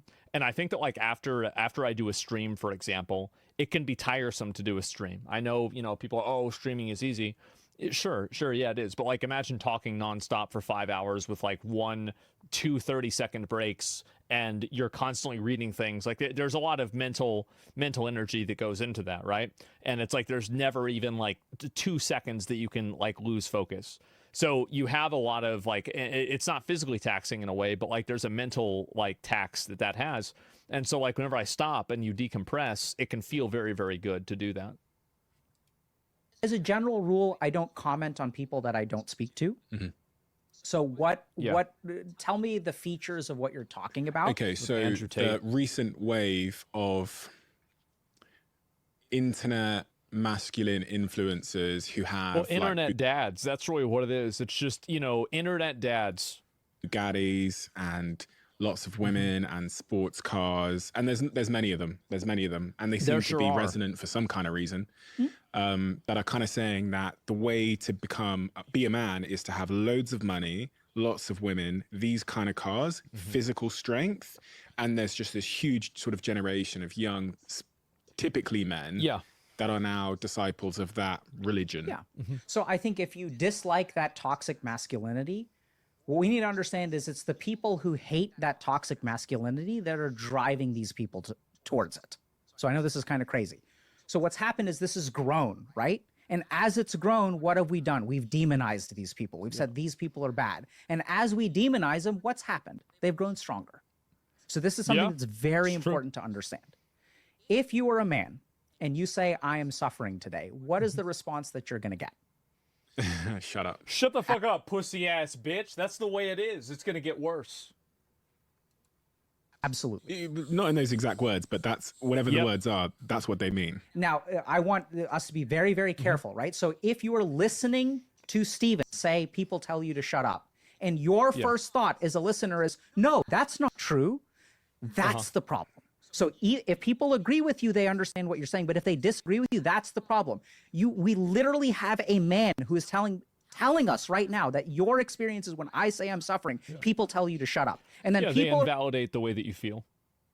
This is a huge problem on the internet where people aren't allowed to feel certain ways.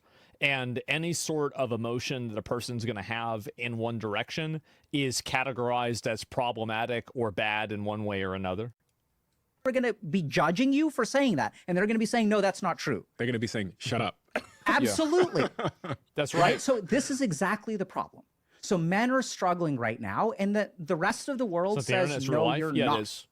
You're privileged. You're a man. There's a patriarchy. And I'm not commenting on the sociology of it. There is a patriarchy, whatever. Men have many advantages in life. I've experienced many advantages of being a man. Of course. It's absolutely true. Let's not go there. I'm talking about the individual experience of men. So there is one group of people on the planet who says, yes, your life does suck. And that's these toxic masculine people. They're the only people. Yeah, they're the ones that are listening. They will enable you. Absolutely. That truly validate men's experiences. Because everyone else says, why are you complaining? And these guys say, yeah, you're a fucking loser. What are you going to do about it? They at least meet you where you're at. And they say, yes, your life is hard, and I will show you a way to make it better. Whereas the rest of the world says, no, your life isn't hard. What are you complaining about? Yeah, the original sin of being born a man and feeling emotions is never going to work. It's never going to win over men. And it is a narrative that's been created by Karens that hate men. That's basically it. It's Karens that hate men. They hate masculinity. They have some problem with their fucking ma or their dad or their brother or their boyfriend or something like that. And they've demonized all of this, like, just all the way through. And I think that that's also another, there is a huge amount of animosity that I think young men have towards that. And I've seen this as a doctor. I've seen patients who are complaining Men have about an advantage, but you can't explain that to someone who's poor and struggling. Well, men have advantages that women don't have, and women have advantages that men don't have, right? So it's kind of like in classic WoW. So women are like hunters, and men are like warriors, where women have like a very good leveling build, and I think that they level up, like, you know, you're level 30, you're level 24 as a hunter. You can solo all kinds of things, you can do all kinds of stuff, and you're very efficient. Whereas, like, if you're a warrior, you've got to fight one mob at a time and then sit down and eat and drink. But by the time you get to level 60, then, you know, your top damage, and the hunters can't even do shit. The only thing they're there for is to give you aspect of the pack so you can run to the next mob to kill it. That's it. And so, like, that's the difference between, like, I think the experience that, like, young men have. Because, like, whenever you're a young guy, right? How many of you guys had this experience?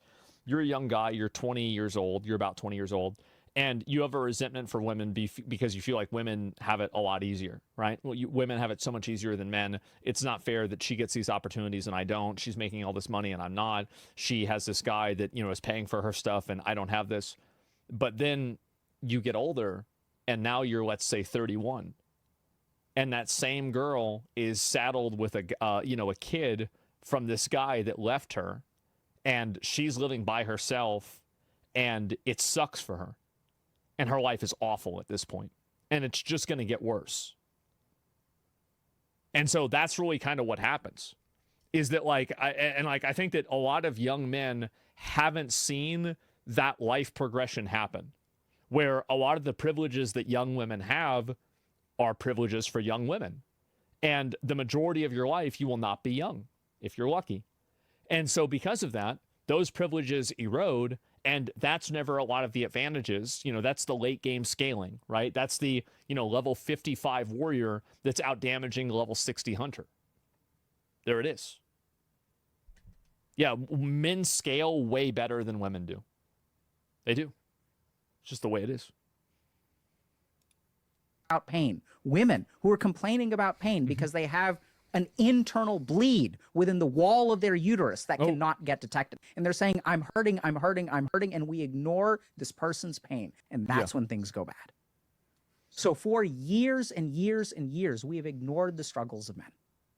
And there's one group on the planet who accepts them with open arms. And the more that we demonize them, so when someone starts believing in this toxic masculinity, what is the response? This is also this is like a precursor of why I think a lot of men are becoming right wing. This is why I think you're having such a massive distinction between like young men and young women becoming more right wing. And the reason why is very simply because at least Nick Fuentes agrees with you that things are against you, right? He listens. He doesn't just call you a loser, right? Like that's basically it. And that's why a lot of young guys are turning towards those types of role models, those types of characters. Yeah, right wing makes more sense now. Yeah, exactly. Do people ever ask, like, help me understand what your life is like? Like, what do you like about this person? Because everyone's going to them for a reason, but we never bother to ask. Why are you listening to this person? What does this mean to you? We see these posts all the time in our community. My boyfriend is getting into this stuff. My son is getting this stuff. How do I stop it? Hold on a second. Don't try to stop it. Yeah, exactly. And this is the problem, that you never even considered why he's getting into it. You never even considered his feelings. Maybe that's the reason why he's getting into it in the first place. Understand it first. Because everyone's trying to stop it, and no one is bothering to listen to what the experience of these men are. And that's why it's getting worse and worse and worse as we try to stop it. So if I'm the mother of a son who is watching a lot of these sort of toxic male influences online, what would be a better approach versus just banning the computer and telling them that that's toxic and not to look at it? Help me understand what you like about this. Yeah. What is it like to be a man in today's day and age? How do you feel about yourself? How does it feel knowing that? And the reason why parents don't want to do this is because this takes time, thoughtfulness, and intelligence. It's a lot easier than just say, oh, you're not using that computer anymore. You're going to look up all more of that crazy Hitler stuff. That's it. That 70 to 80% of women want you to make more money than them, and yet 60% of people who graduate from college are women. So men are living in a world today where there are impossible expectations to meet. And so, like, what is it like to be someone who fundamentally has no chance at success? Right? These are the This is the reason why a lot of guys feel this way, is they feel like they don't really have the opportunities. And also, I think that there's like definitely, I think dating apps really create this mentality where it is like the top 10% of guys are seen as the ones that are able to hook up with all of these girls and having access to, you know, having a pretty girlfriend or something like that. And I think that's also very, very tremendously negatively affected, like, I guess, like the way that men see the world. That's been really, really problematic. Things that you need to more like 0.1%. I mean, like maybe I don't know. Like I've never had a dating app before in my life, to be honest with you. I haven't. So I don't know what it's like, but from everything that I hear, it's horrible.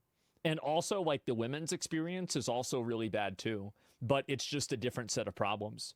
Instead of getting no matches, you get 40 matches of 40-year-old men whenever you're 19. To these people. And they're fat. Give them an alternate place to go where they can be heard and helped, supported, and understood. See, anytime we make a judgment, our mind already has a conclusion. There's nothing left to learn anytime we're judgmental. So what do we do to all these people who are toxic men? We even create the word toxic. We literally label them as bad in some way. And I'm not saying that it's a very simple idea. There's a word for toxic male behavior, but there's not a word for toxic female behavior. It's pretty simple. I mean, it really, think about it. Behavior isn't toxic. But what I'm trying to point out is that even in our language, there is so much harsh judgment. Yeah. So I once had a patient. We both just did it, didn't we? Absolutely. So I once had a patient who was smearing feces. And I'm trying to do it. All over the school. So adolescent kid. Right? And when you have a kid who's literally taking a shit and wiping it on the walls and stuff, what happens? The kid gets punished. Kid gets punished again and again and again and right over the school. So adolescent kid. Right? And when you have a kid who's literally taking a shit and wiping it on the walls and stuff, what happens? The kid gets punished. Kid gets punished again and again and again. The one really sad thing is no one ever asks, why are you doing this? Yep. What's going on inside you? Because healthy kids don't do this. I would say that's generally true. It's only kids who've been traumatized in some way. Yeah. And as I've worked with incels, as I've worked with people who are toxically masculine, it always starts with trauma. And when I say always, this is a clinical experience, but I'm talking about 100%. So 100% of people start on this path by getting hurt in some way, by getting taken advantage of in some way, by sacrifice. Villain origin story. There it is. Remember that kid the other day that got mad about me making a joke about his fan art? 5 years, bro. That dude was sitting on it for 5 years. He let that cook, and then finally he just let that shit out. Yep. Something and not getting something in return. And they have their share of responsibility too. I'm not saying that they're hapless victims, but I think that people who are raised with love and compassion and do have connections don't go down this road. It's much less common. You're so passionate about this, aren't you? Because I feel like your eyes have seen in your practice. Well, because you see a bunch of fucking people kill themselves and you actually try to help them and then it doesn't work. I mean, that's the reason why. I mean, you've got to be passionate about it. I mean, and it is really sad. It's tremendously sad. And I think it's going to get worse too. Pretty heartbreaking things. Yeah. I mean, I think it's like, see, unless we are willing to be what these people need, they're going to continue going down the toxic masculinity. Of course. Someone needs to start offering these people. This is true too, is that like you can't just tell people, no, you're not allowed to think this. And then they all are like, oh shit. Oh my God. Let me just do exactly what you tell me now. Full safe haven. Yeah, obviously. No matter what they say, or not no matter. I think there should be consequences for actions. But so this is as someone who's worked in a jail, right? So and this is what's kind of interesting if you really think about it. People will judge me for talking to or even trying to support people who are toxically masculine. Yeah. They're like, oh my God, you're such an asshole. You're giving these people a platform. How could you make the world a worse place? And then, yep, there it is. Fucking Karens. And I tell them I worked in a jail for 3 months. And they're like, oh, look at you. You're so compassionate. You're working with these people who are like criminals. And like, oh my God, I don't think they realize. I wonder who's more toxically masculine. The murderer with face tattoos that, is in jail for 20 years or this content creator that, says that women are whores, right? I mean, geez, guys, I wonder. That anyone you see on social media is 10 times better than the people that I worked with in jail. Yeah. These are people who are actual pedophiles, actual rapists. Yeah. Right? Not just talking about it. Maybe the people on social media are too. I don't know.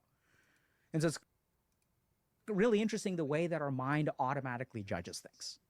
And so if we really want to fix this problem, and I think we need to fix this problem, it's just my take. I mean, I'm not I'm a big fan of like compassion and trying to support other human beings. I'm not saying that that's always the right answer. Yeah. I think sometimes you may need things like war or violence or whatever. Sure. There may be causes for it.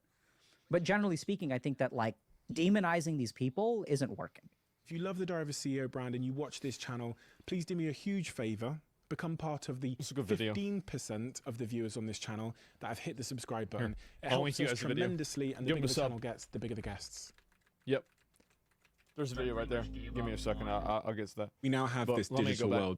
Yeah, fucking awesome video. Yeah, it was a great video. Like, I really, really thought that was good. And I figured, like, I would watch that because I thought it would just, it would be a good video. Like, that's just it. And I've always loved Dr. K, like, for years and, always supported them. And I think that the interviewer, this guy, he did a great job of just asking good questions and then just shutting the fuck up, right? Like, this is a great interview, and I want to talk about, like, my kind of own opinions about this, too, because I think that it's a pretty popular topic, right? It definitely is. Yeah, it's more human. Yeah, absolutely, right? Spot on. Yeah, definitely.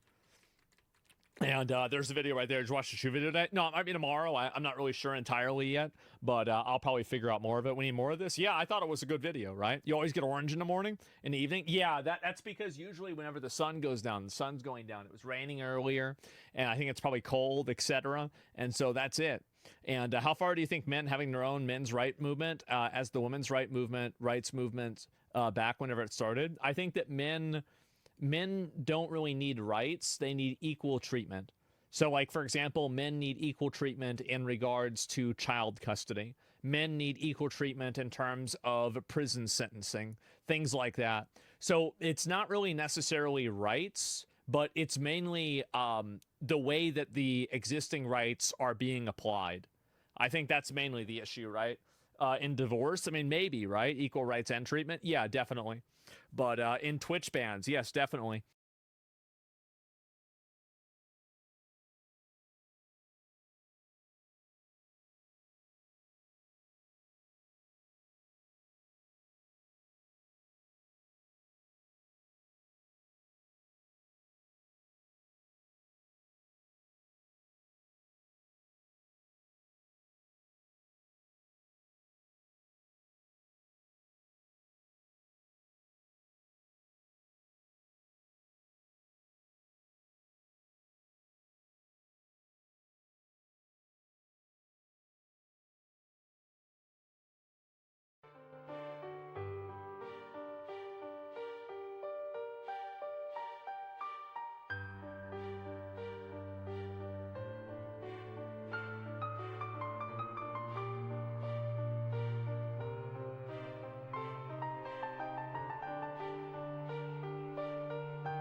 And these stars are so sparse and so diffuse that even trying.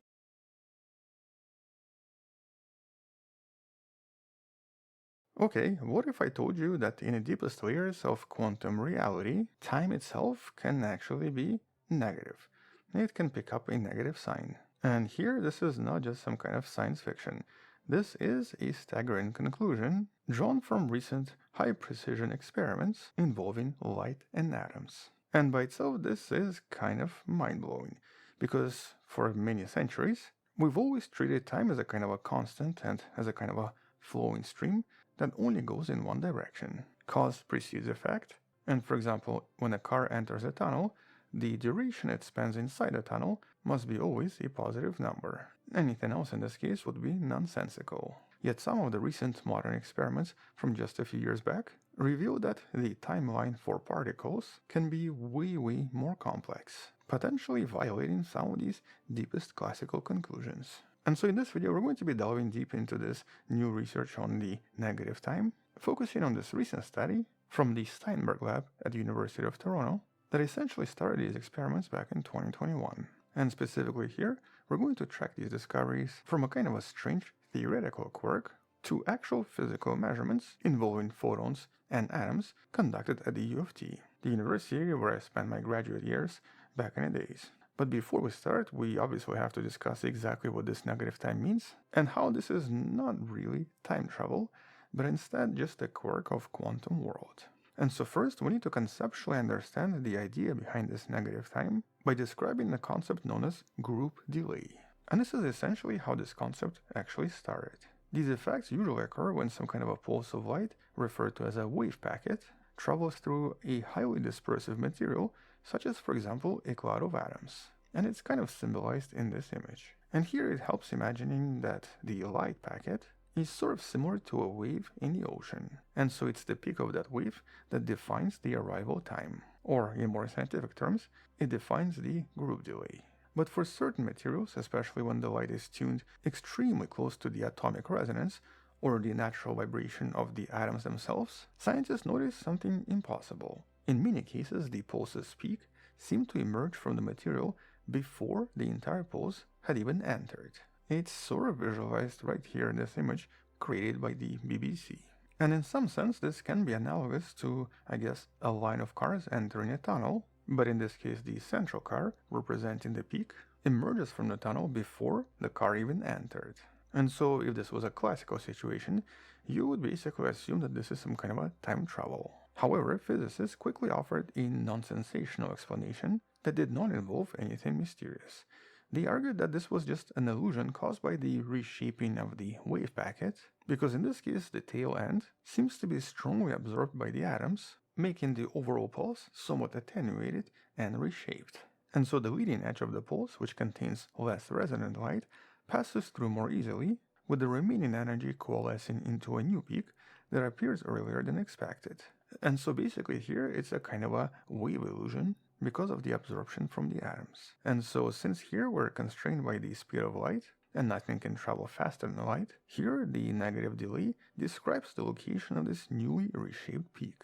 And so for a very long time this negative delay was generally dismissed as a kind of a mathematical quirk, or basically a kind of a funny wave reshaping as a result of atomic interaction, and so not physical negative time. But the story does get just a little bit stranger when we move from measuring the delay of the pulse to measuring the duration of the interaction, which is the approach that the team from University of Toronto decided to take. Here physicists Daniela Angulo and Josiah Sinclair begin asking a more subtle question. When a single photon passes through a cloud of atoms, how long does the photon spend as an atomic excitation? And so in this case, they wanted to really focus on a single object, ignoring the idea behind group delay. And since in this case, photon is a quantum particle whose energy doesn't just zoom past the atoms, but is actually stored inside for just a little bit, usually causing them to enter what's known as the high energy or the excited state, here we're essentially measuring what's known as the photon's dwelling time.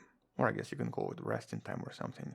How long does the photon spend inside the atom? And so in some of the earlier experiments from 2022, researchers measured the duration which they call the atomic excitation time, but only looked at the photons that successfully passed through the atom cloud after spending some time inside the atom. And so here they wanted to see how long the atom stayed in the excited state after interacting with the photons.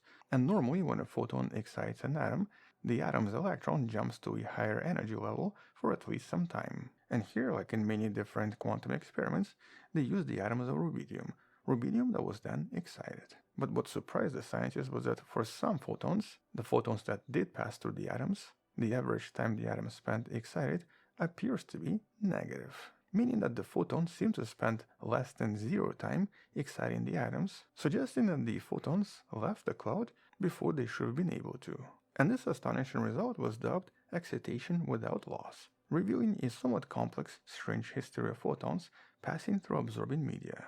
And more importantly, this challenged the idea that this was just some kind of an illusion, as suggested by mathematical explanations. There seemed to be some kind of an ultimate paradox involving negative duration, which of course meant that time just behaves differently in quantum mechanics, or at least appears to act differently at very small scales. And so on top of these theoretical propositions, we now have another paper from 2025 that takes this concept just a little bit further. And so here, Kyle Thompson and the international team, whose names you see on the screen, provided us with a surprising link. The atomic excitation time experienced by a photon seems to be exactly equal to the net group delay experienced by the photon, with this equivalence even holding when the time by itself seems to be negative. But what exactly does this mean? And I guess more importantly, equal to the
Good afternoon.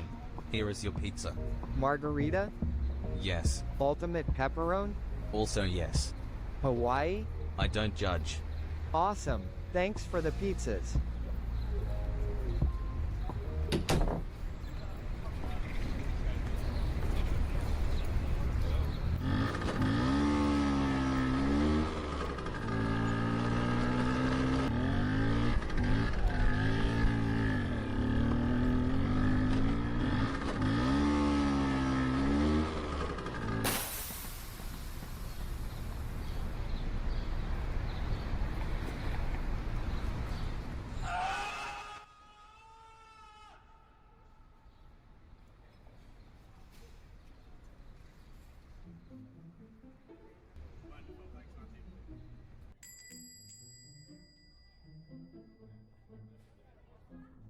Hey. There you are. Where have you been, dude? It's been an hour. My tire exploded. I have to take the bus to get here. Damn, that sucks, dude. That's the third scooter this week. There's a big pile of orders waiting to be delivered. Hurry up.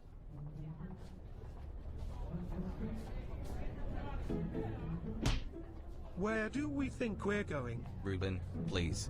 I don't have time for this. Easy there, pal. I am your manager, remember? You're an assistant manager in training. Please stop with the power tripping. What a language. Where is the respect for your superior? Dude, you were literally my coworker last week, and you're the same age as me. Stop power tripping and let me deliver pizza now. How are you going to deliver them without a scooter? I'll bring them using my car. Okay. Wojak, don't forget the sauce this time.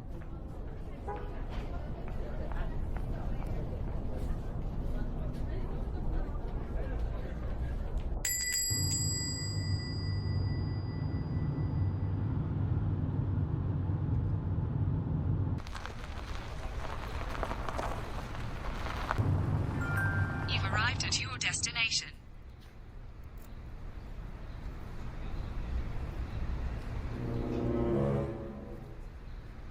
What? How is this the final destination? There's nothing here.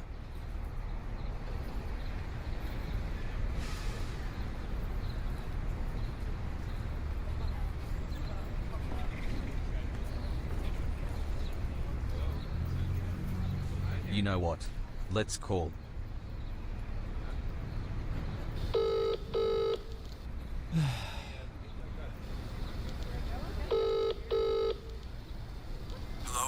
Hello, this is your delivery driver. Oh, sorry, I thought this was a scam phone number. No problem. I can't find your house. How does your house look? It's the house with a black roof.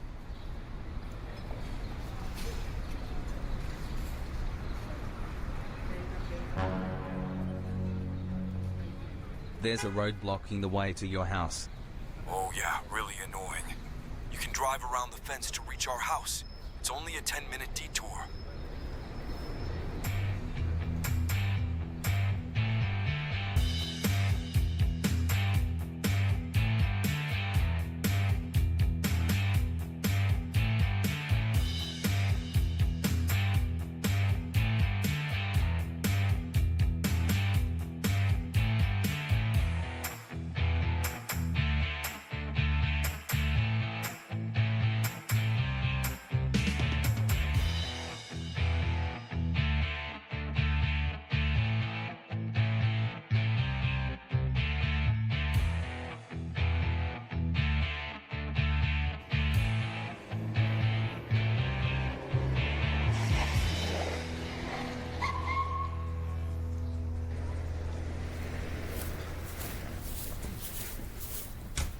Dude, what the f***? Look out for my grass blonde. Oh, I'm sorry, I didn't know. I don't care what you think. Dude, what the f***? Look out for my grass blonde. Oh, I'm sorry, I didn't know. I don't care what you think. First you come too late and then you walk over my grass. My apologies. You know what it means when the pizza is 30 minutes late, right? No?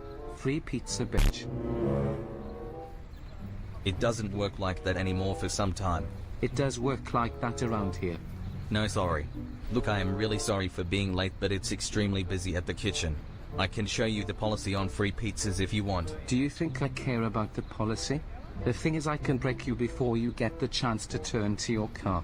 And I am very mad at the moment. Here you go, sir.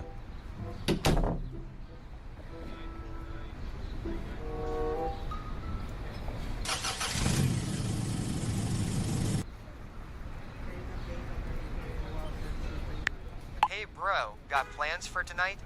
Not yet. Wanna grab a beer? Oh man, I'd love to. I had a rough day. Alright, see you tonight. Cool.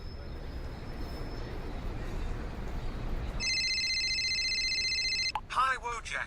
Where are you? I'm on the way back to the home base. Great. It's really busy at the moment, so I'd like you to convert to an insider for the rest of the shift. Alright. I'll be there soon.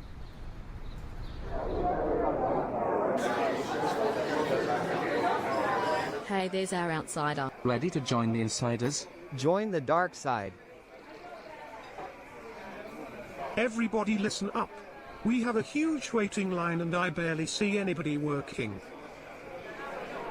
Why aren't we speeding up? We don't get paid enough for that, bro.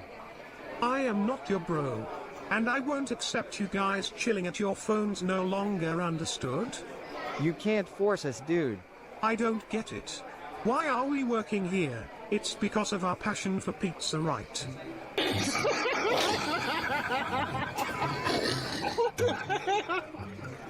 Nah bro, this is actually the only job that hired me without an interview. That's why. You know what? I'm sick of this. You're fired. If you fire him, I'll leave too. Yeah, me too. Bye. Oh no. Yeah, me too. Bye. Oh no, what have I done? Now we can't process our orders anymore.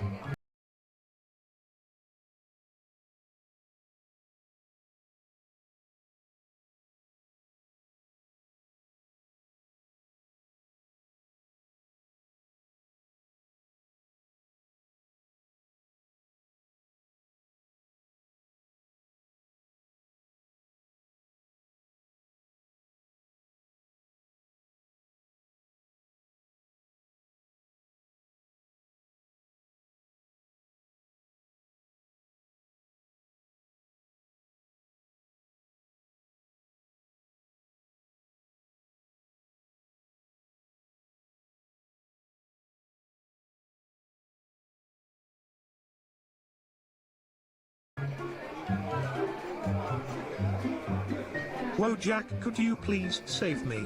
I'll also start helping out myself. From this moment on, I'm not your boss but your co-worker. You already weren't my boss officially. You should really learn to be humble. Now you see the consequences. You're totally right, buddy. Now let's get this job done. I know we can do it. Dude, my shift is literally over in 10 minutes.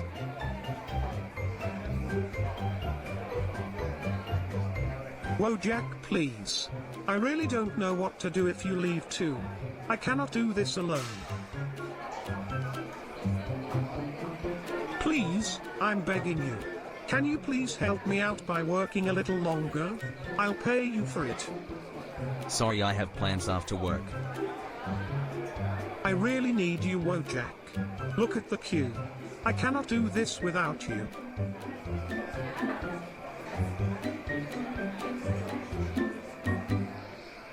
Please, buddy, help me out. I am lost.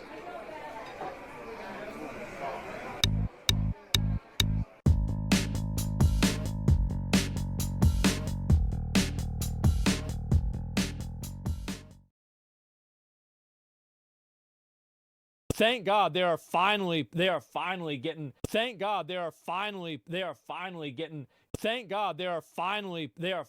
getting control over these Karens. Oh my God.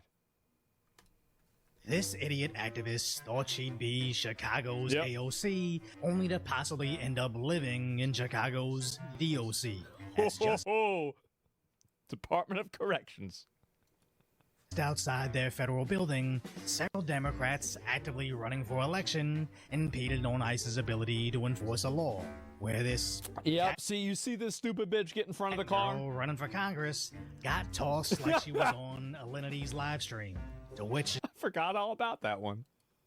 Getting Just lightly shoved basically became her entire personality.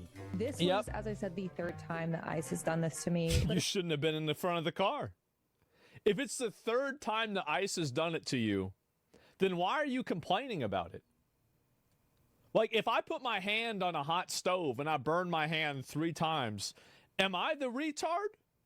Yeah, I'm the retard. Quit putting your hand on the hot stove. You don't know how to learn. Essentially, a car was about to run over a fellow protester, and so I went to check on that person, and that I was love all. how they just got this stupid bitch on camera, bro. They got her on camera. Nobody believes you. The justification an officer needed to pick me up and throw me to the ground. He didn't even pick you up. He just slid you around. This is allegedly her checking on someone about to be run over. They're actually campaigning on the right to sit in front of moving vehicles, as if That's right. That's right. That's what they do, man. It won't matter. She'll skate on jury nullification. If it was up to me, I'd put her in jail for 10 years. I'd do it. I'd do it just for fun. Just to let them know. makes him some sort of a modern-day freedom fighter, ignoring the fact that she said this was the third time she'd been shoved aside, as she really thought this would illustrate how evil ICE 10 is. is a bit much. It is. It is. It's overkill. It's overkill, and the reason why it's overkill is to make sure that nobody else does it in the future.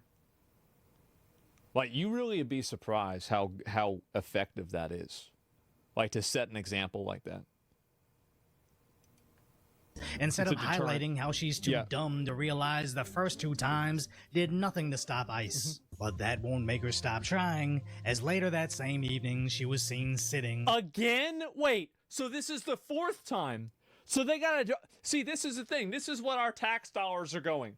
Our tax dollars are going to micromanaging and moving this retarded BPD Karen around the fucking highway and around the street like a goddamn chess piece because she can't fucking control herself. This is all of our money is going to pay to move this bitch around the street. What a waste of fucking money.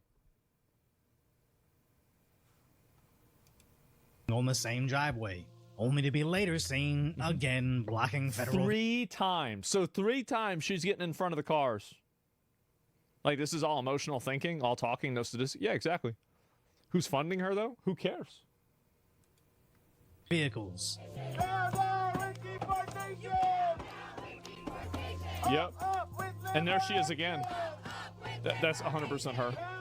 To which she herself posted on social media to 10 million views. But now, the Department of... Oh, we got him, bro. Oh, we got him. Justice is indicting her over it, where she originally used this to campaign for Congress. My name is Kat Abou-Ghazaleh. I'm running for Congress in the 9th District of Illinois. The Department of Justice is charging 6 people, including myself. Should be 60. Should be 60 people. Federal crimes for exercising our First Amendment Your rights. First Amendment right to stand in front of a 60. Should be 60 people. Federal crimes for exercising our First Amendment Your rights. First Amendment right to stand in front of a car. It's crazy how people like this just make shit up, isn't it? It's like she thinks she got a First Amendment right to stand in front of a car. Near ICE's Broadview Processing Center. But the fact that she may go to prison over this is finally settling in. What do you think about those charges, though? They seem really serious. Yeah, you know- Conspiracy to impede or injure an ICE officer, assaulting or impeding that officer. Those are pretty big charges. The charges, I think they're actually like slightly different, but no matter what the charges are in the indictment, I plan on pleading not guilty. And this is But I didn't do it. prosecution. It wasn't me. Plain and No, simple. the video of me, that wasn't me. Yeah, just to be clear, the indictment alleges that you and Okay, others Shaggy. quote, surrounded a federal officer's vehicle, Go banged ahead. on its hood and windows, etched pig on the side, and Yeah. impeded movement. Did you etch the word pig on the side of an officer's car? I'm not speaking to the specifics of anything that's in the Yeah, indictment you did. right now. Well, let's all watch the video of what Why happened don't we? that Yeah, day let's watch that it they're- together. Let's watch you commit a crime. What do you, when you see that, what do you think Oh. right now? What do you think about the fact that you just did some stupid shit? She's a liberal white woman. She's going to get rewarded money for getting indicted. I know. And there's a good chance that the courts are going to go easier on her because she is a white woman, particularly a woman. We got to put more women in jail. We got to do it. The fact that the way that they get charged for this shit and they don't get treated the same as a man is ridiculous. It is ridiculous. You want equality, you got to go to jail. That's it. Look at her last name. I don't give a fuck about her last name. Who cares? It could be Cat the Rat. I don't give a fuck. Tara, once again, this is my first time being federally indicted, like I said. Yeah. I plan on pleading She Muslim? She white. She looks like she's white. Anybody go around in the whole fucking world, you ask what skin color is her, if you just look at those videos, it's going to say that's a white girl. Everybody's going to say that. What are we playing games for? There's plenty of people that are not ethnically European that have white skin. This is obvious. Anybody knows this. Look at Argentina. What are y'all talking about? Guilty. The evidence will come out in court, and I plan on winning. Thank you so much for having me. Damn, so she just left. She just left. Oh. Did she just sign off?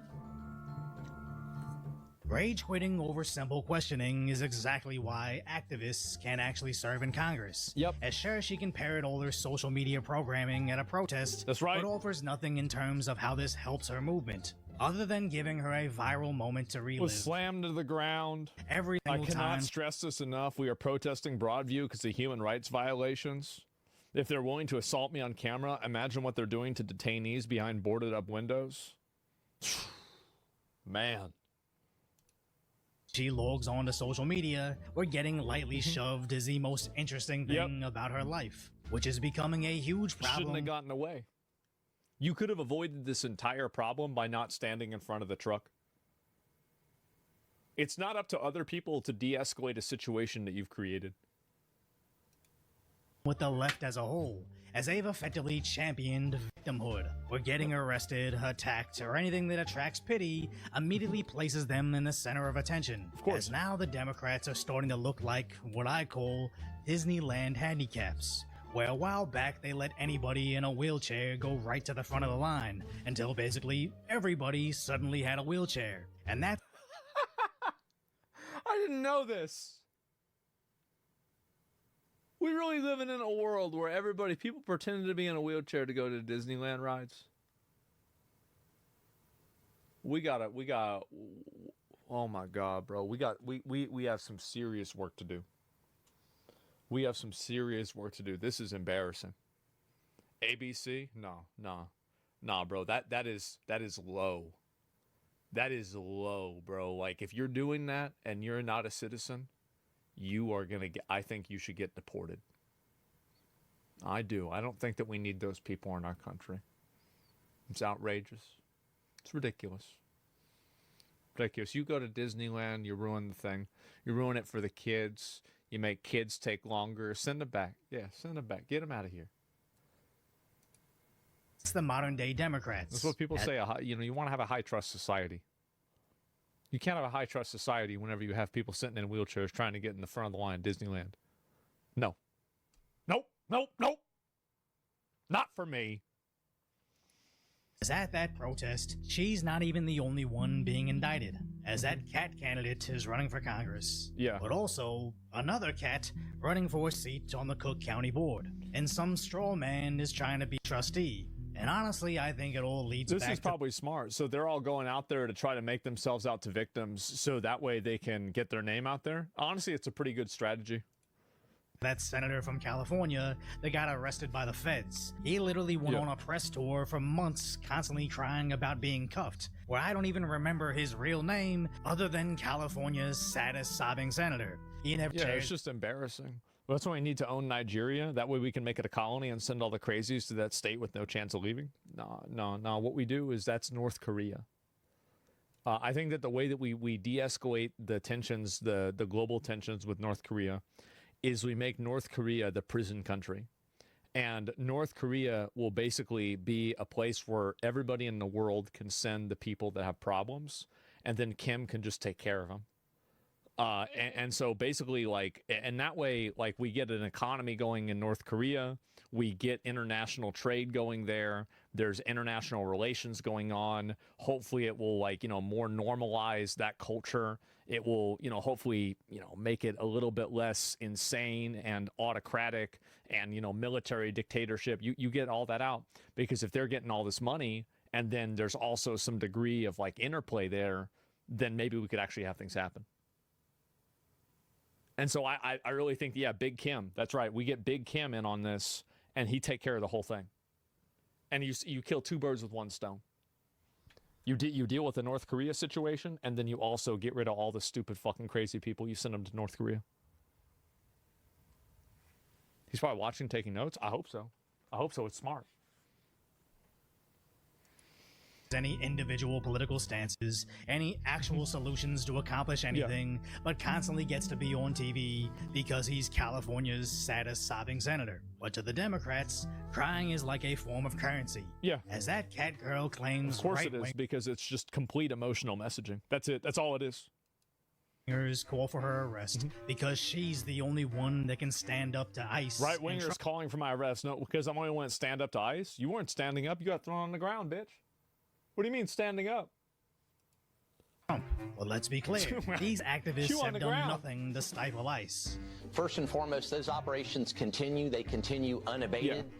The temporary restraining order and the meetings with the judge and all the other accoutrements that comes with. And also, like, here's another problem with people like her, is that there are a lot of instances where police brutality does genuinely happen, and police do abuse their power, and they do things that need to be they need to be held accountable for. And when you have a person like her that's going and inserting herself into this conversation, into this situation, and basically making it about her and trying to muddy the waters with police brutality by intentionally lying about what's on video camera, what it does is it teaches the public that the police are generally to be trusted and not to take seriously the accusation of police brutality. So she's basically lying about this, and I think that the second order effect of this is that you're going to have more people not take police brutality as seriously now, because you have all these people that are saying, oh, I got brutalized by the police, but then the video shows you attacking the police and the police restraining you. So really, I actually think that this is even more selfish and even more subversive than you might imagine. Like, I'm a big person for police accountability. Like, I really support the police, and I think that we need the police. Like, I think we should pay police more money. We should invest more money into police. But with that money and with that investment and with that responsibility with all of that power comes responsibility. And that means that you need to have a higher standard of conduct. That's like body cams. That's, making sure that, police investigations, internal investigations are not being done by some sort of fucking, some like biased group of other police officers that are just going to immediately agree with the police officer every single time. And like, there's actually punishments that happen. Like, somebody, discharges their weapon, shoots somebody they shouldn't have, they get removed from the force. They don't get, a fucking, a vacation, right? And so that's really what needs to happen. But the problem is that you have people like this that are muddying the waters and then taking the individual genuine cases of police brutality and police mistreatment, and they're crying wolf. You're right. You guys are saying it. They're crying wolf, and they're making this entire situation worse for the genuine victims of police brutality because they're training the public to think that it's a lie. Orders that will have no effect on Operation Midway Blitz. We're going to go out there and we're going to accomplish the mission. We're closing in on 3,000 apprehensions as we speak. We're going to speed those apprehensions up. And now we're even going to go harder now, Harris. We go harder now. That's right. Yeah. Thank you. Thank you. Fucking finally. Yes. Every time they cry, do it more. And that's I'm not right. worried about it at all. As Trump's DOJ is now going months back to arrest all these ICE antagonists. To date, we have charged 97 individuals either with assault or impeding federal agents engaged in immigration enforcement operations, and we will continue to charge more as we obtain the evidence. That's right. Every Good start. American has a right to peacefully protest. Of course. What is not constitutionally protected is a right rocks. to engage in violence or to Wait, what do you mean I can't throw rocks at a police officer? Well, I thought this was America. impede federal agents by assaulting, doxing, or obstructing their operations. And even in some recent scenarios, even shooting them. And an officer involved shooting. And even in some recent scenarios, even shooting them. And an officer involved shooting. We believe the officers in question were federal agents, DHS, Department of Homeland Security, and FBI. I love how these. So this Democrat. I love also how like these people think that shooting at federal officers is going to end in any other way that's besides you just being dead. Like, do you really think that like, oh, we're going to be able to resist them with your fucking handguns and your Temu Kevlar vest? What do you mean? Cat running for Congress gets shoved aside multiple times and now faces 14 years of prison time, taking her Gen Z TikTok. I like that. I like that. 14 years. To Gen Pop, but somehow I think what they should do is they should do a special deal with her. Is that for every TikTok that she does, that is her doing a TikTok dance for ICE, she gets 1 month taken off of her sentence. That's right. That's why you literally make them dance. Mind that amounts 1 day? to. I like that. I'm Maybe the only a day. one that can You like that a day? Okay, that could be good. Isn't that the biggest argument against the Second Amendment? I don't know what you mean by that. Stop the Trump administration. That level of delusion should be disqualifying, but the Democrats don't actually have to accomplish anything. They're now the official party of vibes. Just look at the mayoral race in New York City. Their local idiot is campaigning on free everything, with New York's governor stepping in to echo his same stupid sentiments. Only to later state, this isn't real.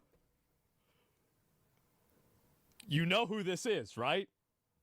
Black kids growing up in the Bronx who don't even know what the word a computer is. They don't know. They don't know these things.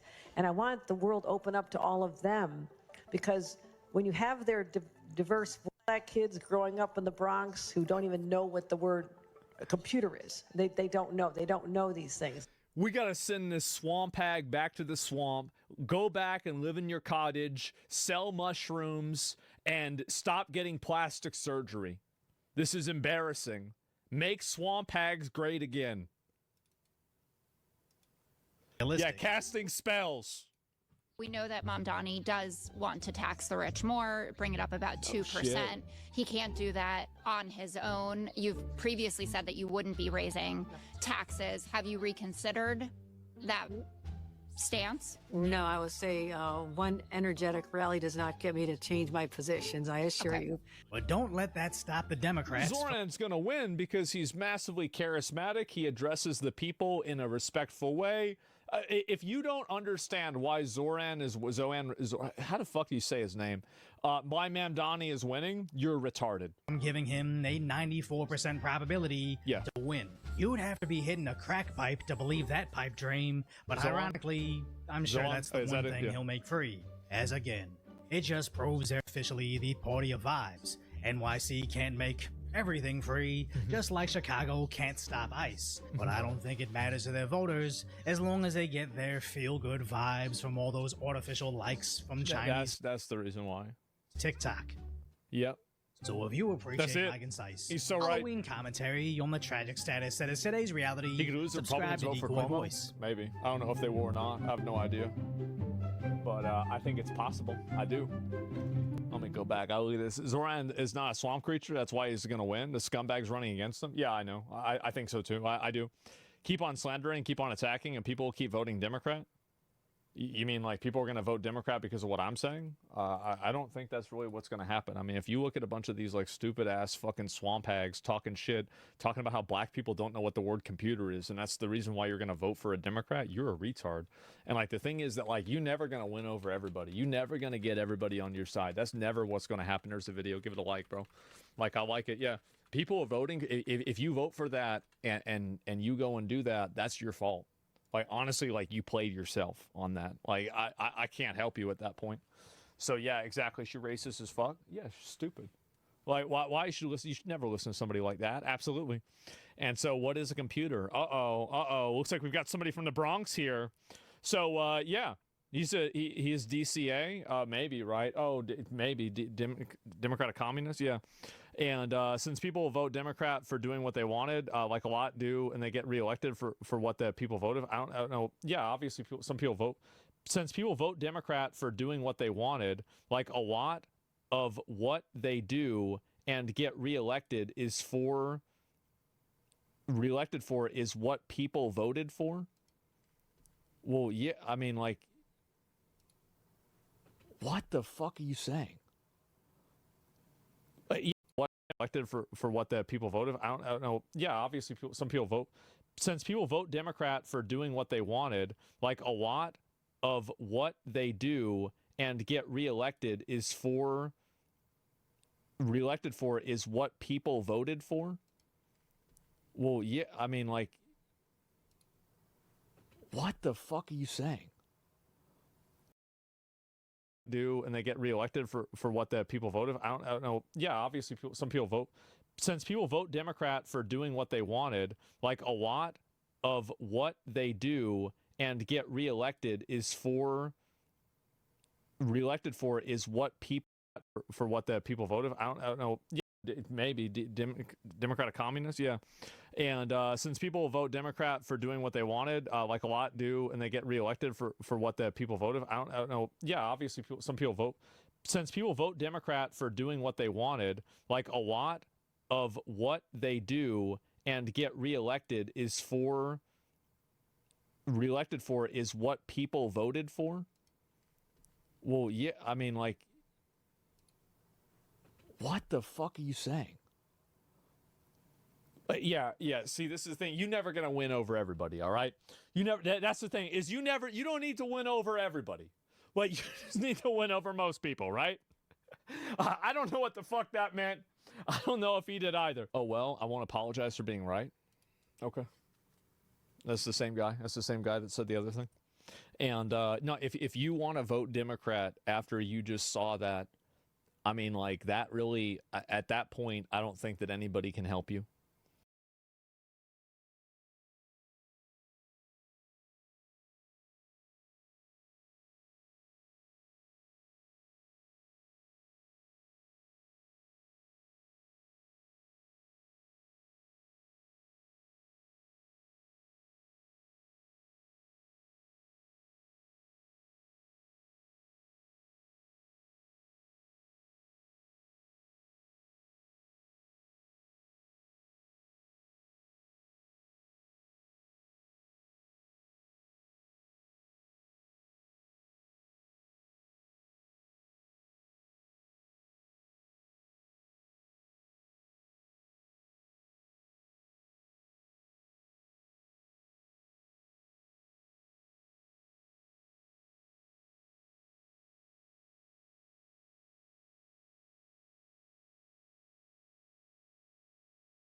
Do right-wing people not believe in climate change? Well, you know who else doesn't believe in climate change recently? Bill Gates. Bill Gates has dramatically changed his position on climate change, acknowledging for the first time that there is no doomsday risk of global warming. And he goes and he says, though climate change will have serious consequences, particularly for people in the poorest countries, it will not lead to humanity's demise. People will be able to live and thrive on most places on Earth for the foreseeable future. So he just straight up roached out on it. He roached out on it. And then parentheses, we just won the war on the climate change hoax. Bill Gates has finally admitted that he was completely wrong on the issue. It took courage to do so, and for that we are all grateful. Make America great again. So, yep, there you go, guys. Another war stopped. Yes, the war on the climate has now been stopped. Billionaire philanthropist and Microsoft co-founder Bill Gates is now cautioning against taking a doomsday view on the planet's future. Man. Gates once described climate... Man, bro, like, I remember back in 2008, remember that movie, An Inconvenient Truth? And it was, where's the movie? You guys might not even remember this.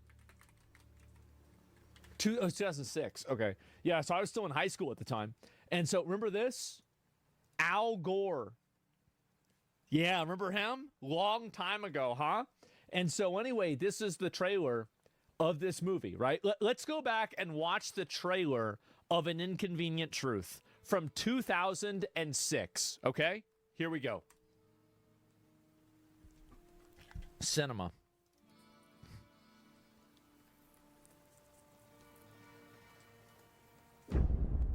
At Sundance, it received 3 standing ovations. It will shake you to your core.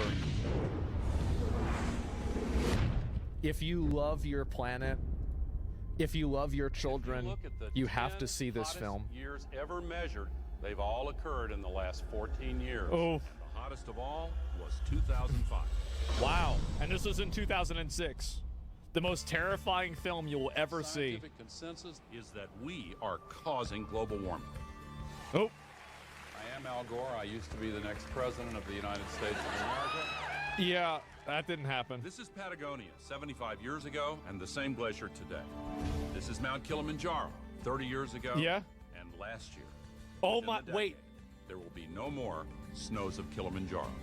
Wait, this is really not a it's gone. Issue so much as a moral issue. Oh no! Temperature increases are taking place all over the world. Guys, causing stronger guys, does anybody know about this? This is the biggest crisis Oh in my- the history of this country. This is Hurricane Katrina. Early this morning, we don't talk about that on this stream. Into New Orleans. The OGs remember why. Did we betray the planet? Is it possible that we should prepare against other threats besides terrorists? From Paramount Classics comes a film that has shocked audiences everywhere they've seen it. The Arctic is experiencing faster Look at this, see? If this No were more to go, penguins. Sea level worldwide. They're would all go up going to 20 feet. die. This is what would happen Florida, in Florida. despawned, Around Shanghai, home to 40 gone. million people. Shanghai, The area around no more Calcutta, China, 60 million. no more India, The World Trade Center Memorial would be underwater. no more New Think York. of the impact of a couple 100,000 refugees. Gone. And then imagine 100 million. Wow. We have to act together to solve this Look at this. global crisis. It's a global. Nothing is scarier. Nothing is scarier, guys, than the truth. Our ability to live is what is at stake. An inconvenient truth. This is about how everybody needs to be gay, eat bugs, pay all of their money to a international UN conglomerate, and live inside of a pod. And did I say be gay? Yeah, eat roach milk. Yeah, exactly. And that's the way it is. Everybody, trans for everybody, right? And so anyway, so this was in 2006. Keep in mind, 2006 was 19 years ago. Bill Gates was a huge advocate of this. And now he's like, shit. I mean, like, well, you look at it in this way. Climate change is the most urgent challenge humanity has ever faced. In a new essay, he's raising alarm about the immediate impacts of poverty in a warming world. In an interview with CBS News' Nora O'Donnell in 2021, he warned about what will happen if emissions are not reduced. The death toll would be even worse near the equator. This is the 2021. And the unrest, would be global in nature. And sadly, you couldn't just invent a vaccine, so you've got to start work now. Wait, how could you make a vaccine for climate change? I think that you would have had to taken 10 vaccines to even understand this. Maybe 20 vaccines to understand what he's talking about right now. What? Avoid those terrible consequences much later. CBS News national environmental correspondent David Schechter joins us now in studio. So David, Gates has talked about refocusing the metric. What is he saying here? I think the metric that is currently in place is what is global temperature, global average temperature, and what are our emissions. And what he is shifting to is, without saying, he still says climate change is a very serious problem. The shift is to, I believe, what he's saying is saving lives in developing countries, improving health outcomes in developing countries. I think that the entire initiative that was pushed by a lot of these very big companies to, and by the way, I'm a climate change believer. I think that humans can affect the climate to a degree. Can we melt the glaciers and then cause the whole world to go underwater and kill everybody? I mean, I don't know if we can do that, but I think that we can probably move the needle. I do. I think human beings can move the needle. Again, and this is simple logic, right? You light a cigarette in the house smells like a fucking cigarette. You're walking around, you ever smell a barbecue? Okay. Well, you've got polluted cities. All right. Well, theoretically, there is a theoretical number of cigarettes that you could light that would pollute the whole world.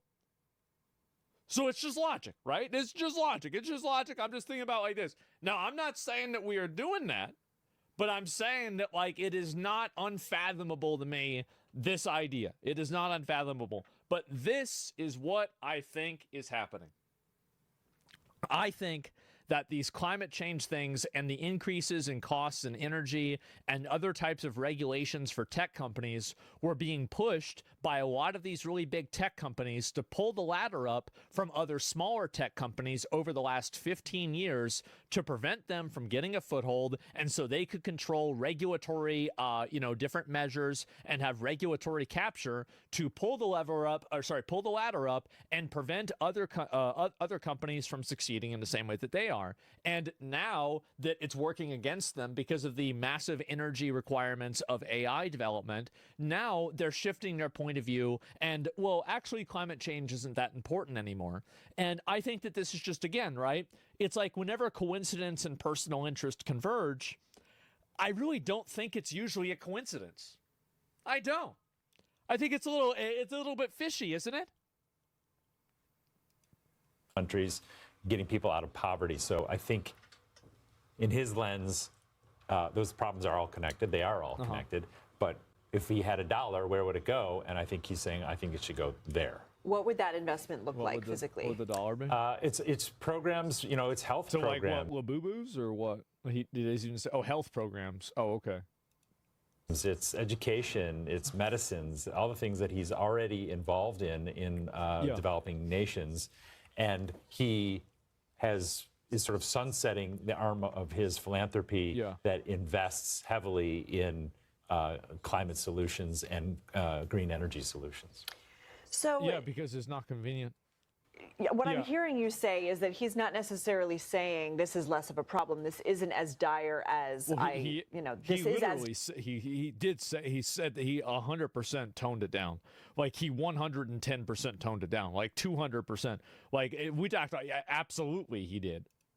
Dire as I once said it is. Am I understanding that correctly, or is he saying, no, I have a complete change of heart when it comes to climate change? I think you're right on. It's nuanced what he's saying, but I don't think he's changed his position at all on climate change. This is a threat. What? It's very serious, what the particularly fuck is he for poor talking nations about? And poor people who is this guy? Have less resources to overcome and protect and what are we talking? Mitigate. Didn't you read what he said? Adapt. What he's saying is, let's spend less money mitigation, trying to solve problems in the future. Let's spend more money on adaptation now to save lives today.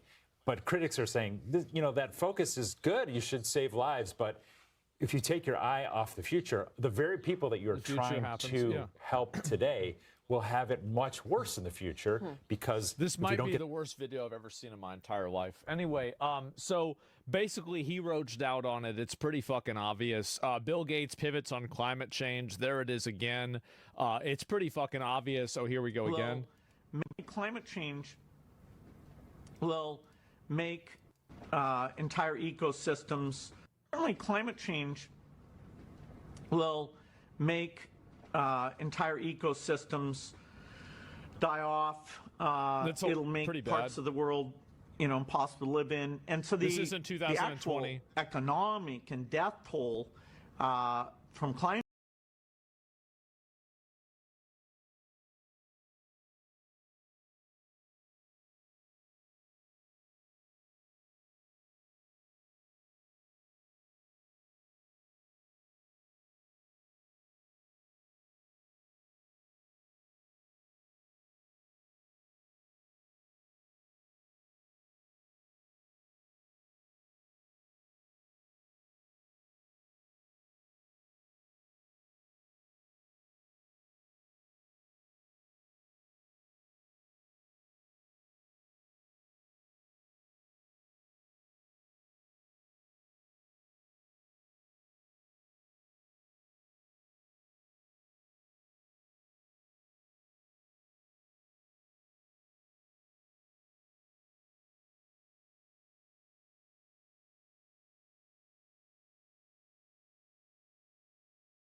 change will be much, much, much greater than what we have with this pandemic.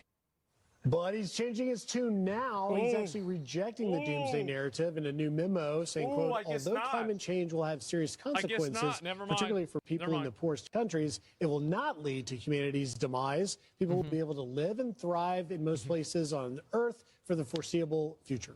Certainly climate change. Yeah, that's not what he was saying before, bro. Like, that's it. And he hasn't changed his tune at all. I mean, I think, honestly, if you think that they were not pushing climate change alarmism and climate change like radicalism and people being hyper worried about this, I think that you're being delusional. I do. I think you're being delusional. I think it's very obvious that this was being pushed really, really heavy. And I do think that it's not a coincidence that once all of these, all of these tech companies now need a ton of energy in order to run their AI machines so you can generate more cat girls with big boobs, then big surprise, climate change isn't that big of a deal. I don't know. In order to run their AI you know, all of these tech companies now need a ton of energy in order to run their AI machines so you can generate more cat girls with big boobs, then, big surprise, climate change isn't that big of a deal. I don't know, guys. It just seems a little bit too convenient for me. You know, it may be a little bit too inconvenient, right? And I don't know. That's just what I'm saying, okay? I don't know, but anytime I see something like this happen, I just don't believe it, bro. I do not fucking believe it.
ICE faces massive overhaul to ramp up deport. Thank God. See, they've been watching the videos. They finally have been watching the videos. I've been waiting on this for a while. Feds capture the alleged ICE agitators.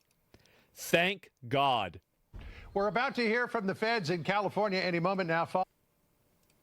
Following a dramatic pre-dawn raid caught exclusively by Fox News. See these guys? It ended with the arrest of an anti-ICE activist, one who was accused of smashing the windows of immigration agents' vehicles. Look at that, earlier this year during And an you think ICE... about, again, like whenever you do that and you destroy a person's mirror, you make a car unsafe to drive.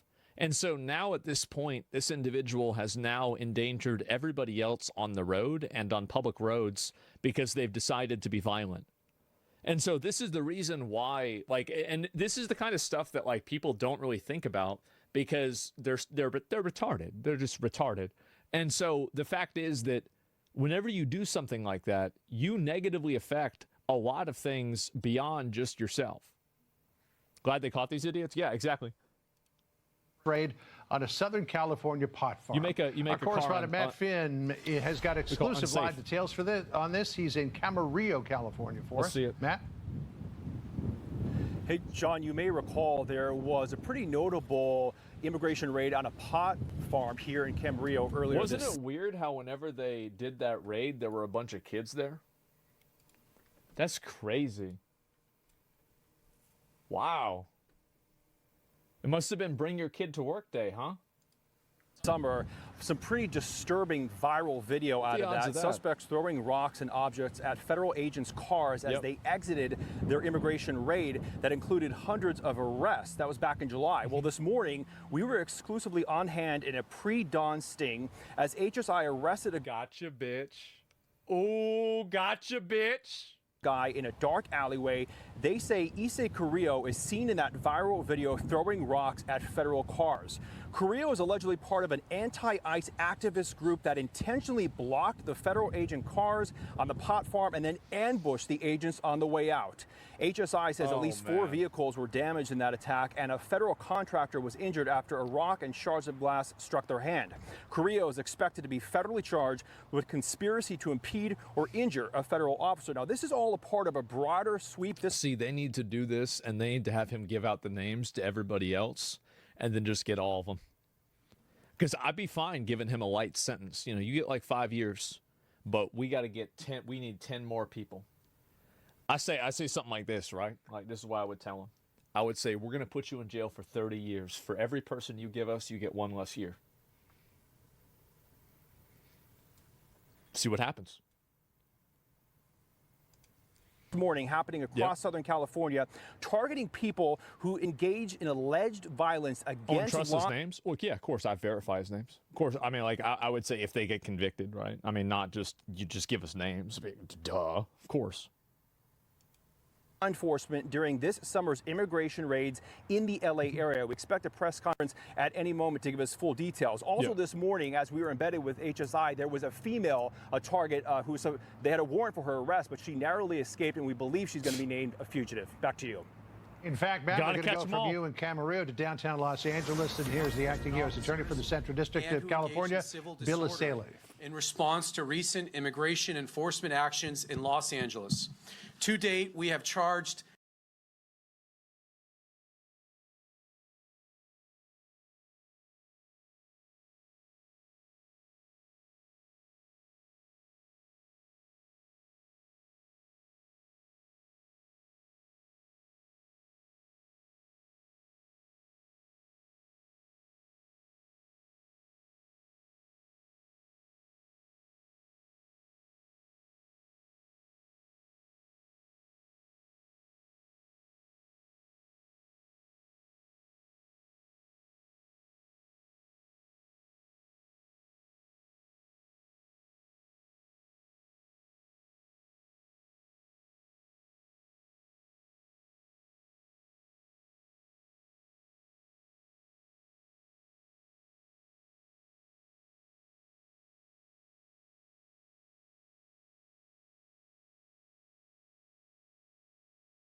$97 individuals, either with assault or impeding of federal agents engaged. Not enough. It should be over 1,000.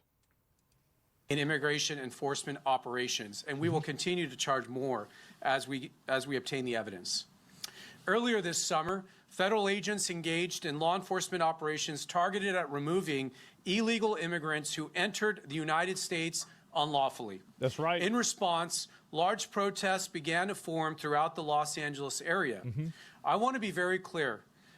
Every American has a right See, this is this bullshit that everybody always has to say because people intentionally and deliberately, dishonestly misinterpret it. But the fact is that it's very obvious that you can protest against something without throwing bricks at a car. Like, that's the thing, is everybody knows, like, it's not about protesters. It's about brick throwers. Peacefully protest. What is not constitutionally protected is a right to engage in violence or to impede federal agents by assaulting, doxing, or obstructing their operations. On July 10th, law enforcement officers were executing a court-ordered search warrant at locations in Ventura County.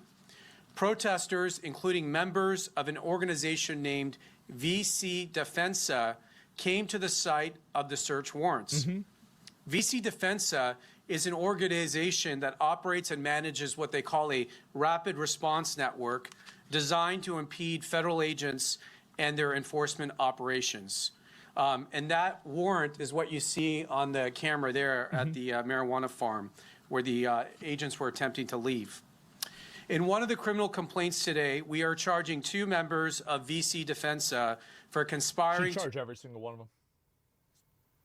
If they were there, and you should figure out who it was that was there. With conspiracy. Charge them with conspiracy. To impede and injure federal law enforcement officers. These 2 VC Defensa members went to the protests on July 10th in Ventura County and acted with others to assault enforcement vehicles and officers. One of the members charged in the complaint used her vehicle to block U.S. government vehicles from leaving the location, while another member and others ambushed the vehicles by throwing rocks at them. And those images went viral. They did. Several government vehicles were damaged, and a federal contract employee was injured as a rock went through her vehicle window, shattering the glass and striking her. And you're going to hear more about that case here shortly.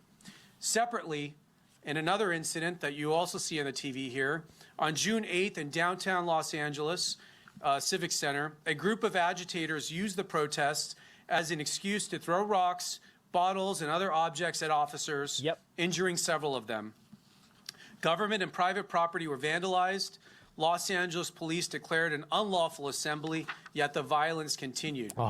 9 of the defendants charged in that second criminal complaint were filmed on cell phones by local news and other media, throwing rocks, bottles, and objects, including objects on fire from an overpass. This is the kind of stuff that these people are saying are, this is their idea of protesting. So whenever I advocate that, like, people like this, like, listen to what they're doing, these are the people that I'm advocating should be put in jail.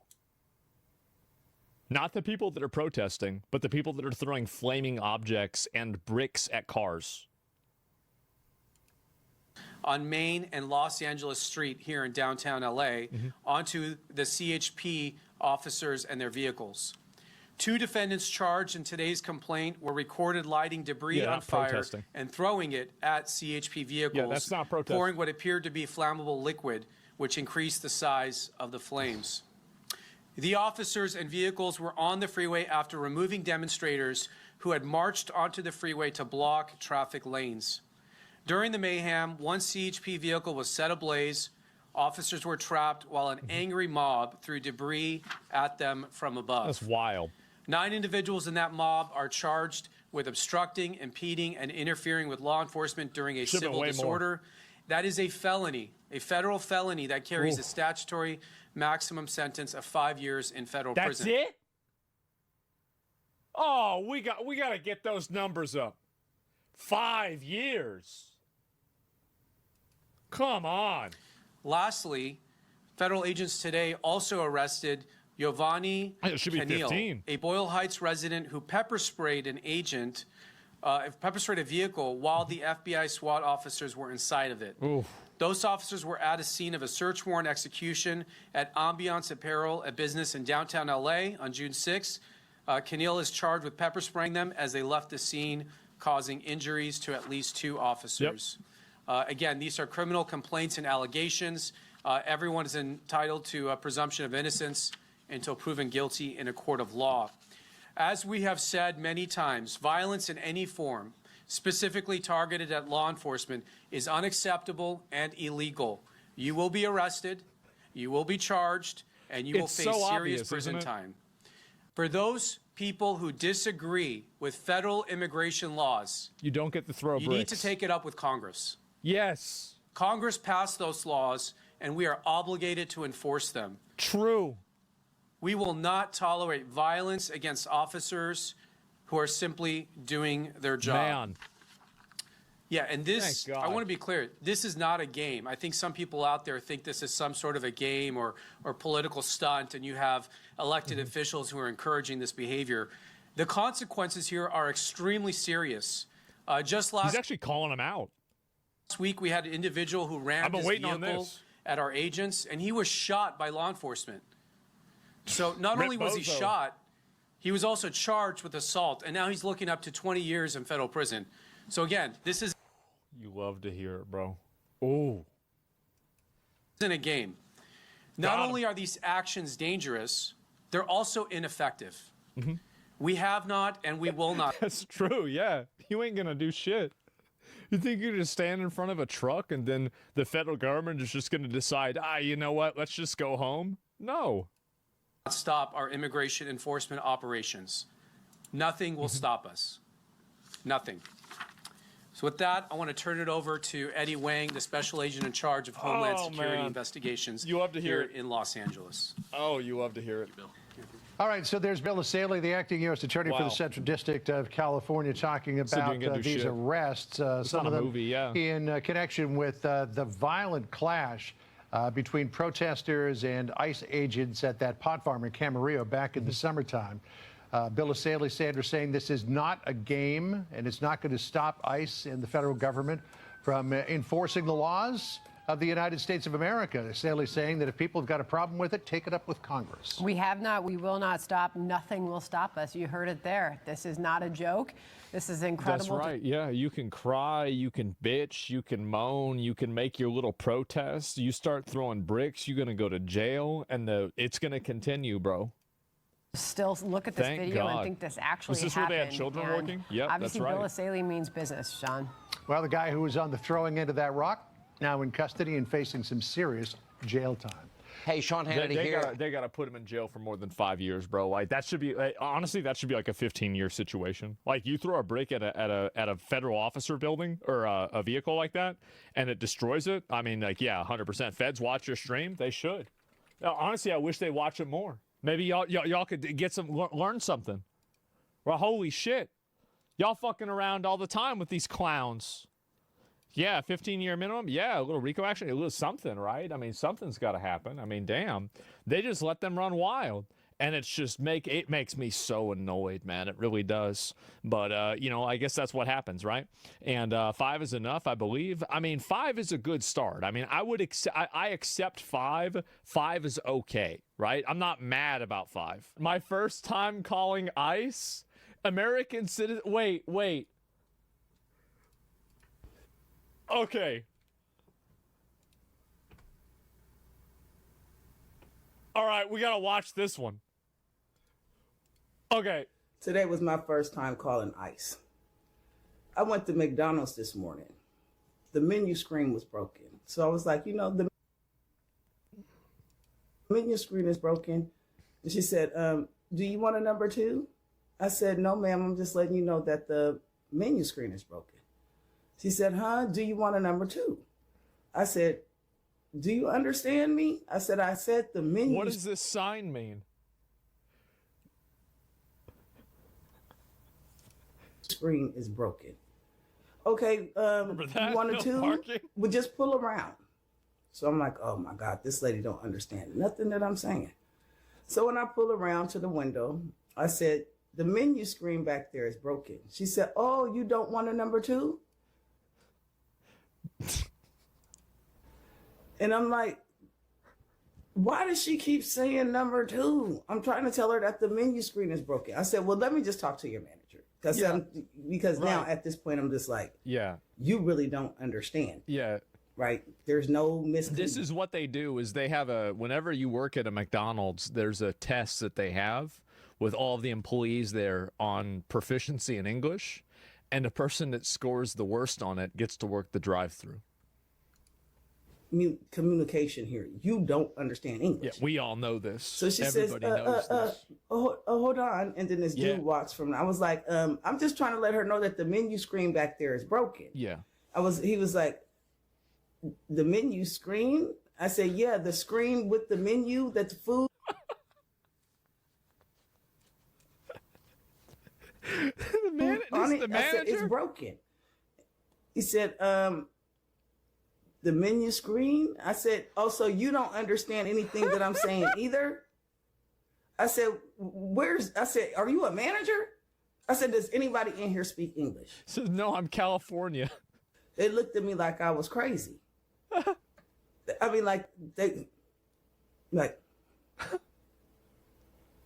so I'm like, I said, you know what? I said, I'm going to call ICE on you, motherfuckers. I said, because there's no way that all you guys is in here working and you can't understand what I'm saying. And the only thing you keep saying is, do I want a number 2? As soon as I said that, you should have seen how fast that lady closed that window and locked it, and they both moved away where you couldn't see them no more. So yeah, I shouldn't have said that. I called ICE, and I filled out a form too. Damn. All these little fast food joints, they got all these people working in them. Yeah. These franchises during COVID, they brought their people over here on these work visas. And they don't understand a lick of motherfucking English and all. That's a fact. If you don't know English, you don't need to be working at a fucking job here in the U.S. English is the national language. You don't know English, you don't need to be working here. Get the fuck out. Them jobs like McDonald's and all that, that's where our youth used to work at. Now they got these grown-ass motherfuckers in here taking these jobs from these kids, and they don't even understand English. I'm sorry, but most applications ask for experience. Experience with English, though? So where are they getting experience from if they can't even speak fucking English? That experience should be going to our American kids. Yep. Exactly. Fucking exactly. Absolutely. Come on. To Washington State. Please come to Washington State. And it's not just Latinos. It's Latinos, it's Africans, and it's these Indians from India. These 3 groups, they need to get a check on them. Because they are migrating here, and then once they get here, they're not fulfilling their work visas. They're not even learning how to speak English, and half of them is illegals. So come on, ICE, come to Washington State. It's time to clean up house, because Patty Murray, Maria Cantwell, and Bob Ferguson, they're Marxists. They're socialists. Oh, shit. Patty Murray is added on 36, has been in office 36 years. It's time for these people to go. 36 So please, if Trump, get this to Trump, because it's time for y'all to come to Washington. It's not. So they just, honestly, you know what? There should be, you know what we should have? The Steve Miller McDonald's audit. Steve Miller goes to McDonald's, live streams it, or it gets recorded, and if the person there can't fucking speak English, they call him in. Oh my God. It's Portland. It's not just Portland. And don't just go to Seattle, because they've pushed everybody to the suburbs. You guys are going to have to start going to the suburban areas now. When you go to the inner city, go to the entire county, all the surrounding counties. Yeah. Because they've pushed them out. So if ICE want to make a good sweep, yeah, don't stick in the inner cities. Start going out a little bit further. Go over to the next city, then the other city, the adjacent cities. Yeah, because that's where you're going to find the ones like this. Yeah. Yeah. All of them got to go. It's not wrong. It's not all wrong. of them. Round them all up. Anytime you're going to keep asking me, do I want a number 2? Don't want a number. Man, people just had enough of this shit, huh?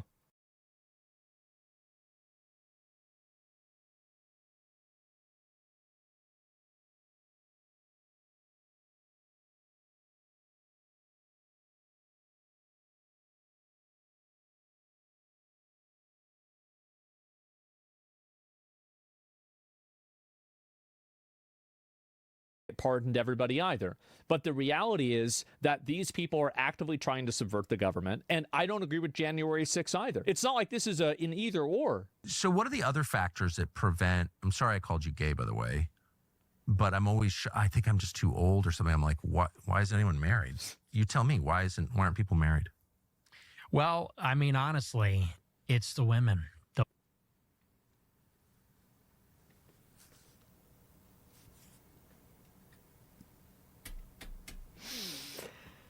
Man. The women are extremely liberal.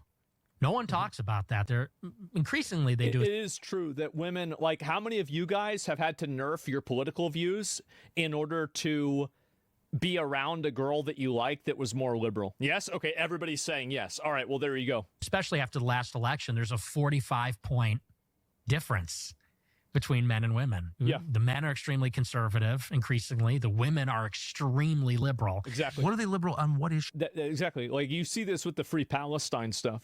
Like, it's just a bunch of screeching banshees. You even see it from the arrests. Like, 70-80% of the people that are in these protests are women. It's true. Like, what does that mean, liberal? Oh, they're very feminist. Like, actually? Extremely feminist, yes. They don't believe that, do they? I think they do. Really? Absolutely, How yes. could you believe that? I If think gender roles are a construct, that none of this is inborn, like, you'd have to be an idiot to think that. Well, that's the...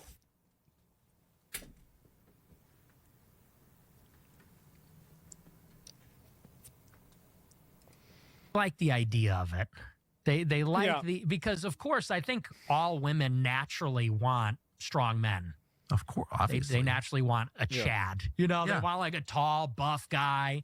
I would say this is generally true. Obviously, like, there are exceptions, but I think that, you know, the way that things have been going for thousands of years is probably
the way that things generally are. Yeah. But I think they like the idea of none of them want to work either. None of them. That's what I'm saying. That's what I'm saying. Of course, right. It's obviously true. It's always been true. Work outside the home. Right. They don't have enough work at home. There's a lot to do. But no, I completely agree. So that's why I question their feminists in what sense. Yes. And they like these vague appeals to equality. Oh, okay. Speak English, right? Yes, please. Perfect. When you arrive to a foreign city, foreign country, at an international airport, you'd think that you're in a safe space, free of scammers. Well, here in Prague, Czech Republic, it may be just the case that as you exit the airport building, the first person you'll run into will be a wolf in sheep's clothing.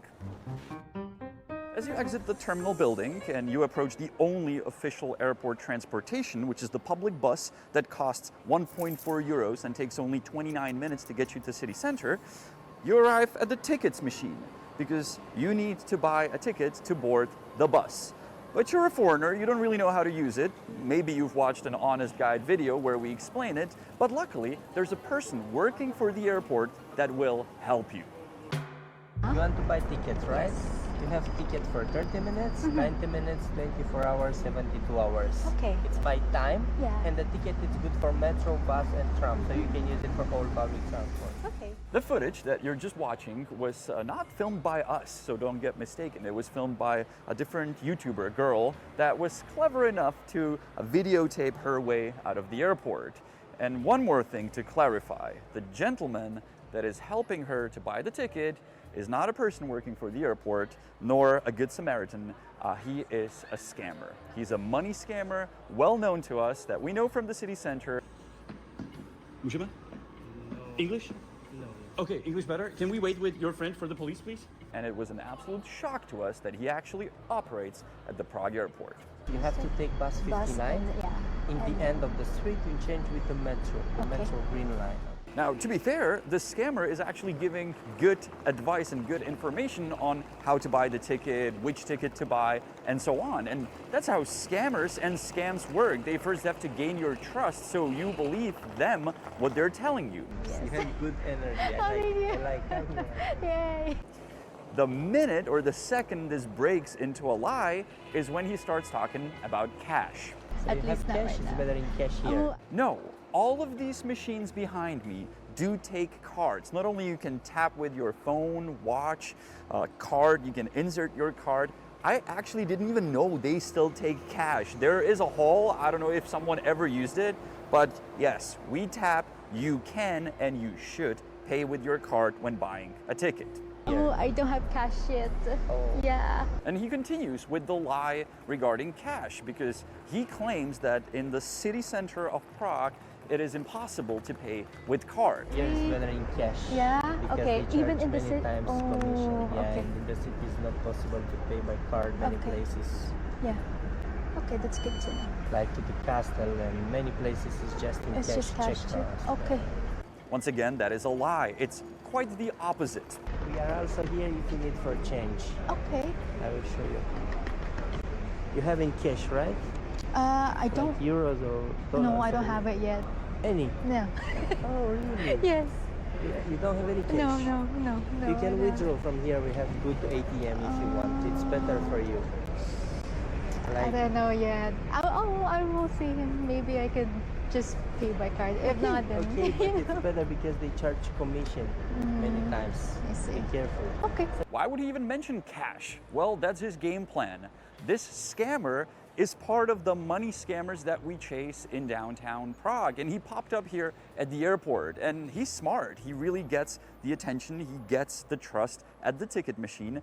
And I do not really know what the detail, what the moment is when he offers to break the bill or he pays for the ticket or how does he do it or he just offers to exchange money. But at the end, he will give to the tourist these worthless expired Belarusian rubles that he claims to be Czech crowns, and they are not. As I've mentioned, I've met this guy before a couple times. I met him at the main bus station. That was our first meeting. We saw him, or somebody sent us a picture of him at the main railroad station, and we actually have a video of him performing the same trick at the ticket machine at another train station in Prague. And if you look closely, he has an orange vest on him, sort of to like show, look, I work here, you know, I'm the info guy to help you. When I actually received that video in the orange vest, I immediately went to the train station because I'd never think to look for money scammers in that area. Well, believe it or not, I actually ran into him. It's a fun story. He was running away from me and he hopped into a taxi to run away. Well, tough luck for him because I knew the taxi driver from way back, and I looked at the taxi driver and I'm like, dude, yeah, I know, like, that's all gone, right? Can you not take him? Jestli si my dva můžeme udělat jednu laskavost, tak bych ho nebyl. And the taxi driver just looked back at the scammer. He's like, get the fuck out of my car. Můžu vidět ty ruble a počkáme na policii spolu.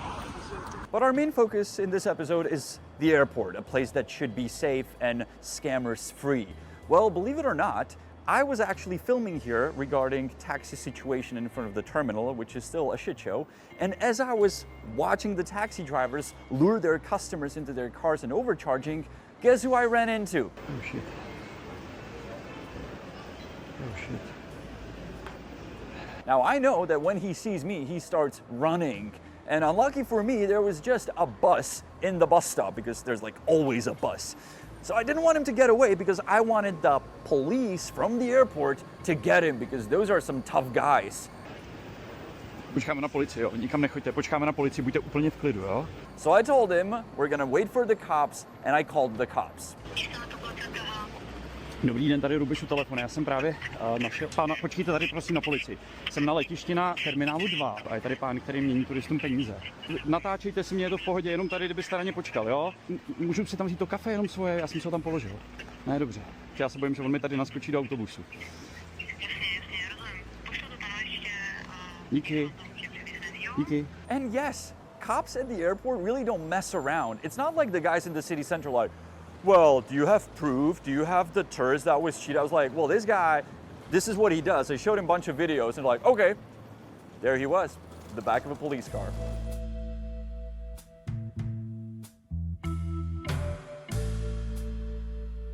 The scammer we showed you today didn't show back up at the airport, but I ran into him in the city center at a hotel where once again, he was offering a help to a fellow tourist. And since I know he's a wolf in sheep's clothing, I called the cops as I was riding my pink Batmobile. Stoj!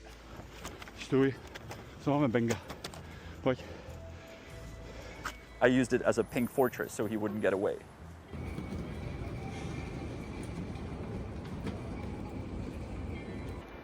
Problem solved. It is very hard for the two of us to film scammers in action because they know our faces, and when they see us, as you saw, they run away. So I'm really grateful to the tourist who was able to film the entire, as you saw, they run away. So I'm really grateful to the tourist who was able to film the entire situation so we got a perfect point of view at what's going on. Yeah, the guy over there earlier who was trying to, well, he did help me with buying the ticket for the bus, but he was going on. Yeah, the guy over there earlier who was trying to, well, he did help me with buying the ticket for the bus, but he was trying to dupe me. I cannot be duped. Okay. He was like, oh yeah, we've got it up. And I'm like, I don't know. I do have cash on me, but I just said I didn't because I'm on food. It's more forever now. It also shows a weak link at the Prague airport. There's a lot of information people in red vests that do help tourists around.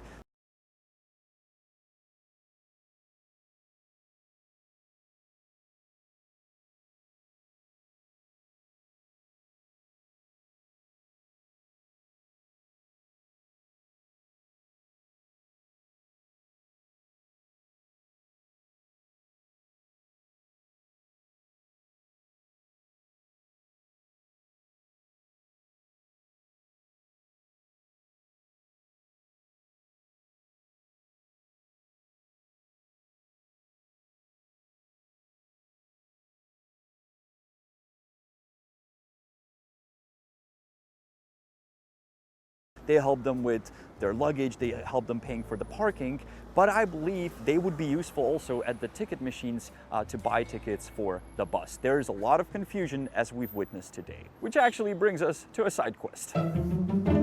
Now, as we're filming today, we notice a guy walking around the machines helping tourists to buy the tickets. So we get all suspicious, right? Maybe it's a money scammer that we don't know and he doesn't know us. Let's film it. And then we realized it was a beggar that was asking people to buy him a ticket because he doesn't have 1.4 euros to buy a ticket.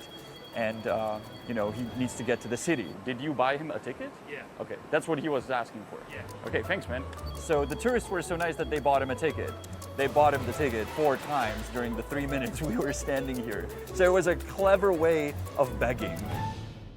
That's it from our beloved Prague airport, and I'll see you next week on another episode of The Honest Guide. Bye-bye. Did you notice that our videos got much better in quality? Yes, we changed the cameraman. No. It's still on Zeke. We got a new camera from Canon. Thank you so much, Canon. And Canon is the sponsor of the word at the end, which is a Czech word, and that is very useful if you use cameras, and that is clona, which is aperture. Clona, aperture.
my $500 at, bro?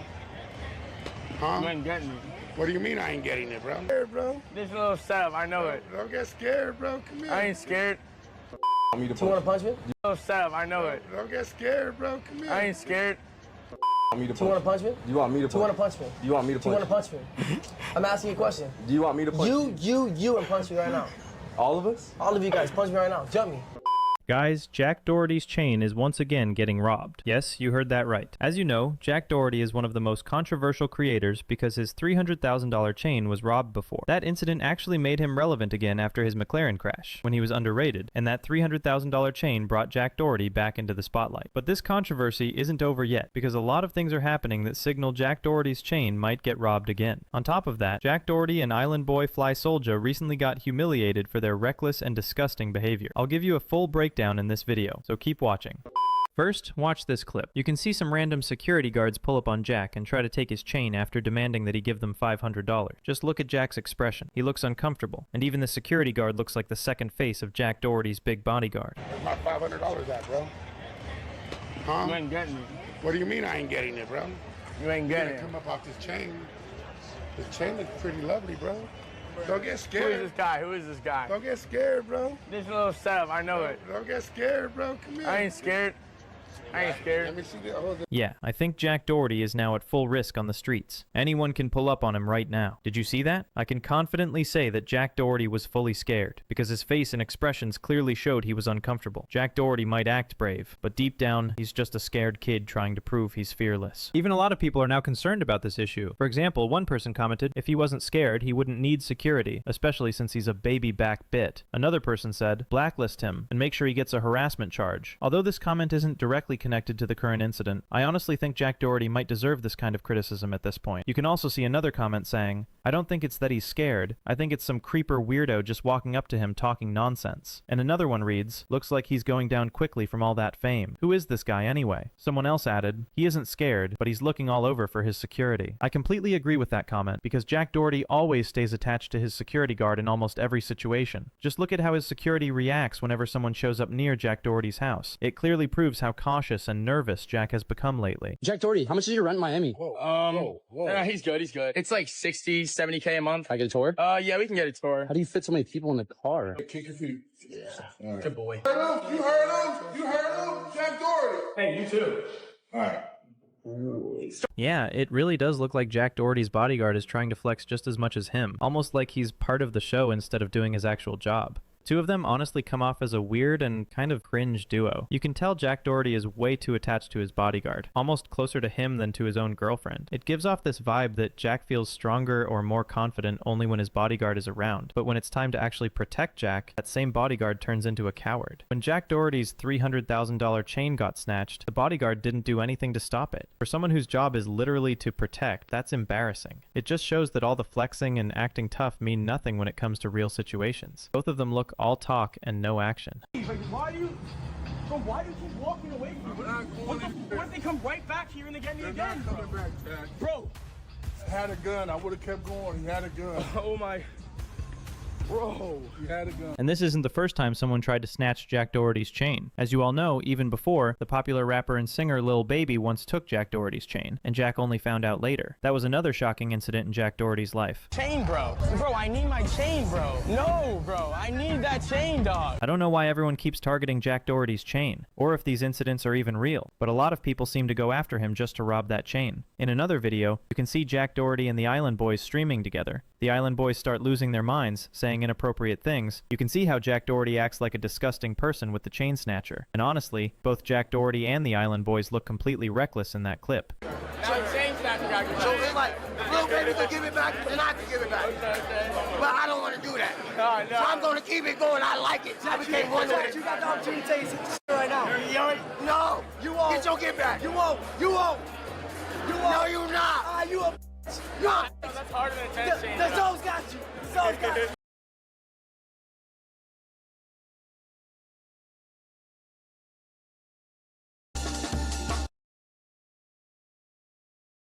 Quality. We want a chance to work and we want respect. I think that the problem is that a lot of women nowadays want to preserve their privileges while also gaining equality in spaces that basically give them unfair advantages, right? So like they want to have, preferential treatment through scholarships or preferential hiring processes through DEI, but they also want to preserve privileges, social privileges, like having the man pay for dinner or the expectation that a man will provide for them. Now, my opinion on this is that the way that we've been doing it for like hundreds, if not thousands of years, that's the right way of doing it.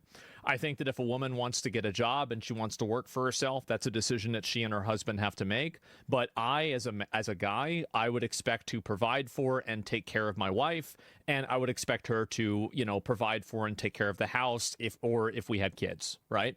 I think that is the success way to have a marriage. Now, I think that the problem is when you have people that don't have those same value sets. You have a guy that has a more traditional value set like I do, marry a girl that wants to have a career.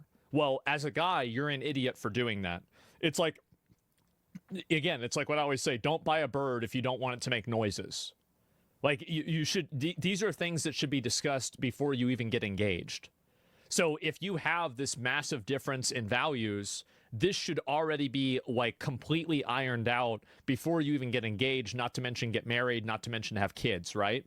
So the problem, I think, really comes from there is a dual culture that exists. There is the traditional culture that exists that, a man is the provider and a man is the person who has a job and a woman is the person who takes care of the home, takes care of the kids, etc. And some people think that's good. Some people think it's toxic. I think the only thing that's truly toxic is making somebody uphold one value, right?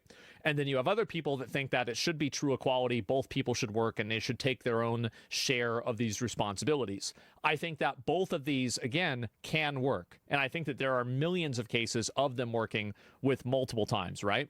And so like millions of times, millions of times they've worked in both routes. But the problem and that the issue is not either one of these. It's trying to tell other people that they have to be one of these. I think that really finding people that are like-minded with you, because if you have to bend and try to like compromise with somebody on this is a problem that will probably manifest in 5 years, right? It won't manifest immediately, but it will manifest over time because you're fundamentally suppressing what somebody wants to do. So yeah. And, ultimately, I think the whole political system is just based around women never being accountable for any of their choices. Ultimately, that seems to be that's what abortion is. Yeah, of course. Because 99% of abortions are elective. So they say it's an unplanned pregnancy. Yeah. You had sex out of wedlock with someone you didn't intend to have kids with. So now we have to kill the kids in the womb. Yeah. And, these no-fault divorce laws. These women get married to guys maybe they never intended.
what I'm going to do, first of all, I'm going to just cancel all those services that we have provided you before. Those are not working in a proper way. Those are fluctuating a problem into your computer. All right? What? Okay, let me make Sorry, you. Let me tell could you you go again, ahead all and right? just, can you explain that again? But Sir? explain it like I'm, explain it okay, like okay. I never went to high school.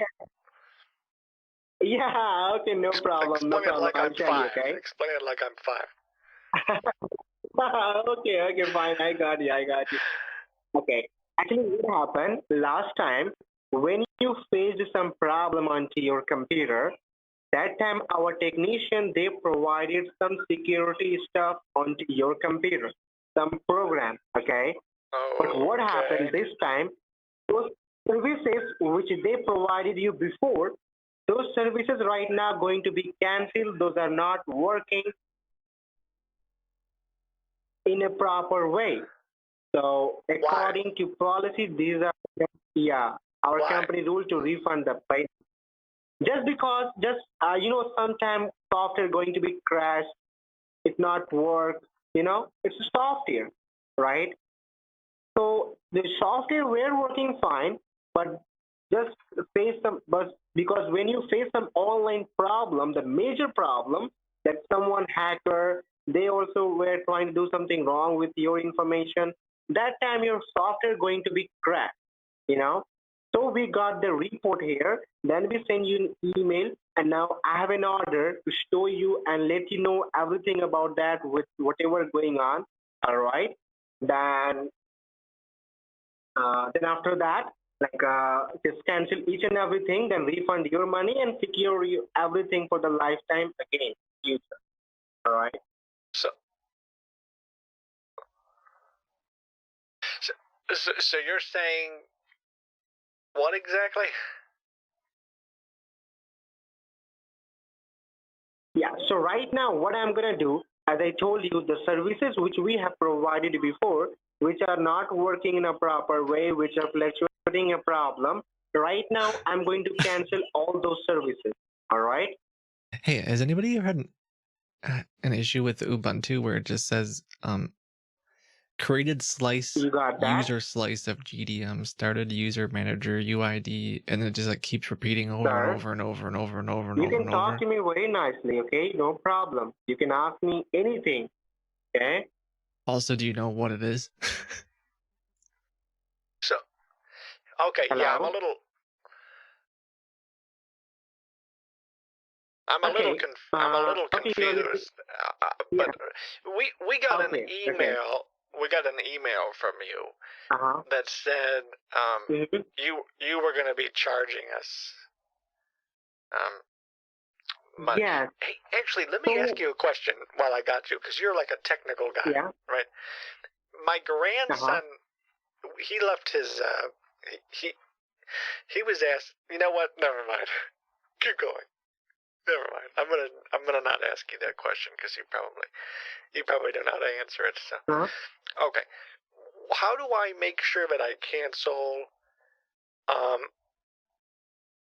do I make sure that I cancel this so I don't have to pay for anything?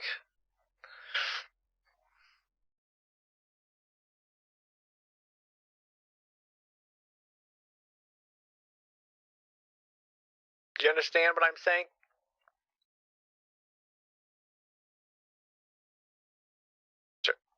Yeah, I understand, sir. I understand.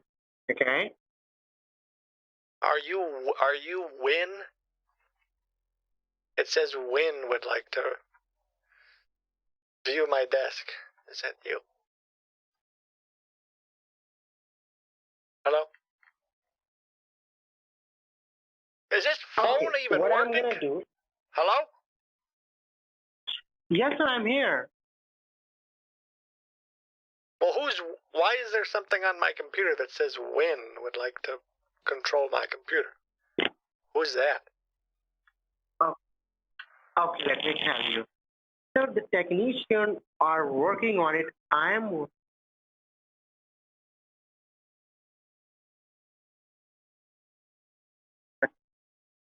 sir, the technicians are working on it. I am working on it. Okay? But I'm doing everything. You understand? Okay. All right, go ahead. And I'm very confused, but I trust you. Okay. Just go sir, ahead and you just listen to me. Listen to go me ahead very and make carefully, it so okay? that I don't have to pay any money. That's all I'm concerned about.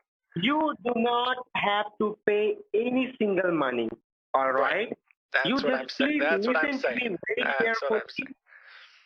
What I'm saying, okay? Okay. Just please don't think too much and try to understand what I am saying. My concern, okay? That will be helpful for you, sir. All right? What I said, right now, what I'm going to do, I'm going to cancel all those services that we have provided you before at the first place. Those are not working in a proper way. Those are fluctuating a problem into your computer. All right? Okay. Yes. Then after that, all right, let me start that process. Let me do that. You just please leave your computer control. Do not do anything. Uh-huh. Hey, do you know if, out of curiosity, we did this thing a couple months ago where we tried to put some pictures from our iPad on our computer, and it told us we had to sign up for a cloud. Are you familiar with how that works? Sir, I am the certified Microsoft technician. Okay. So you don't know anything about the cloud, then? That's what you're saying. Yeah, I'm the certified Microsoft technician here, and this work gets transferred to me today. That's all I know. And today we're gonna just secure you from everywhere, so you will not face any kinds of problem into your computer for entire life. Okay. So please let me start my work and let me tell you what I'm doing and how we're gonna complete the work and what more thing I will do for you. Okay. Okay. All right. So as I told you, so right now, do you see that the things are running out, moving up? Wow. What is that?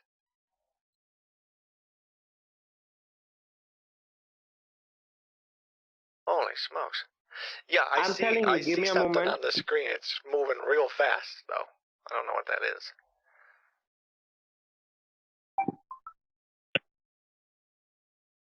Okay, give me a moment. Okay.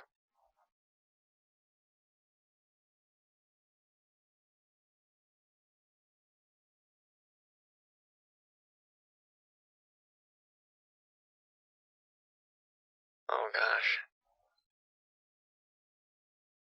Oh, what do you have to do? You have to give a click on accept. You don't accept? Accept? Okay, fine. Leave it. Okay, why are there so many, what are all these different things? Hello? Hello? Password. Do I click accept?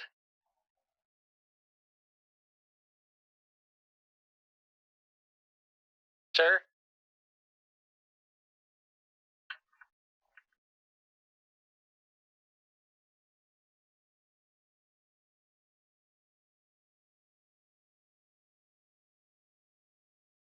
Did I leak the connection code or something? Or is he connecting to my computer with like 5 different things?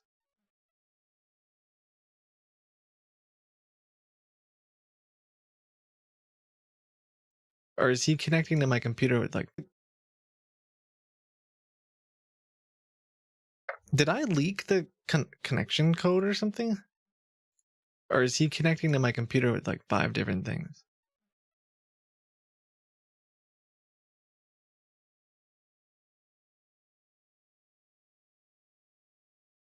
I did? I don't remember it. Just leave your control, sir. Leave your control. Do not touch anything, okay? All right. The code that appeared on the screen was that's not my connection code. That was the scammer's computer. So either he connected to my computer with 3 different things for some reason, or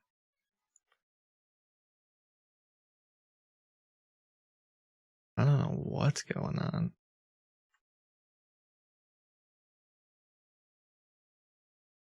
I've never had them connect. He has 3 different connections now to my computer. I think it's all him. That's why he's not talking to me very much. He's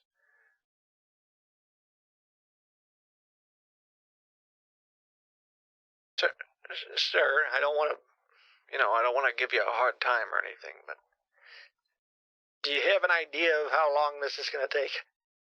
Because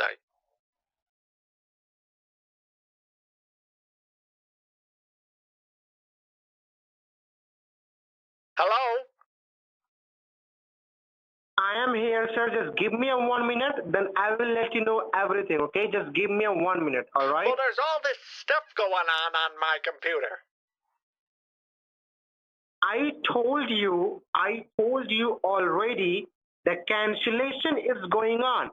The software which our technician provided you before, which are not working in a proper way, I'm going to cancel all those services that we have provided before. Those are not working in a proper way. Once it will be done, then I will start the process of the refund. I told you. Okay, so you're doing something right now, you're saying? Yes. And now listen to me very properly, okay? Very carefully what I'm doing. All right? Sir, as this cancellation is going on, I would like to tell you one thing. Like, your computer is protected right now without any protection just because your computer is connected to our very secure server. But you do not do things like that once the all work will get done. So we are going to leave your computer unprotected, like, no. What exactly we are going to do for our customer today, once the all work will get done. Remember when I said they were really good Our scammers? technician, they I want think to I work changed on my your mind. computer. They will provide you the identity software in your computer, and that software will protect your computer from all the malicious and hacking files for the lifetime. And the good news for you, that software will be free for your computer. All right?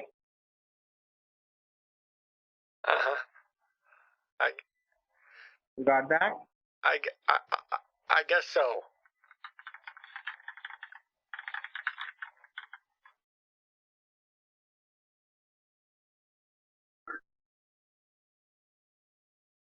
Okay.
Okay. Do you like jazz? Sir, do not touch your computer, okay? I'm not touching my computer. I just asked Okay, you if you alright. liked jazz music. That's it. Yeah, I like that. Oh, sorry, I thought like you were doing something. Okay, fine. Yeah, I like that. I like to play games, you know. But do you understand, sir, regarding your computer protection? Because some very major stuff going on, sir. No, I have no clue. All right. I tried my best to listen to you. Honestly, I did. Okay, all right. Now let me tell you. Let me make you clear very well, okay? And the Just more you listen try to to me explain properly, it, all actually, right? the worse. The worse it gets. So. Okay, please. Yeah. Okay. Just listen to me properly, okay? I'm telling you, all right? Again, sir. What we are going to do exactly today? Today, once we're gonna refund your money, once the all work will get done, then we are not going to leave your computer unprotected like now. What exactly we are going to do for you today?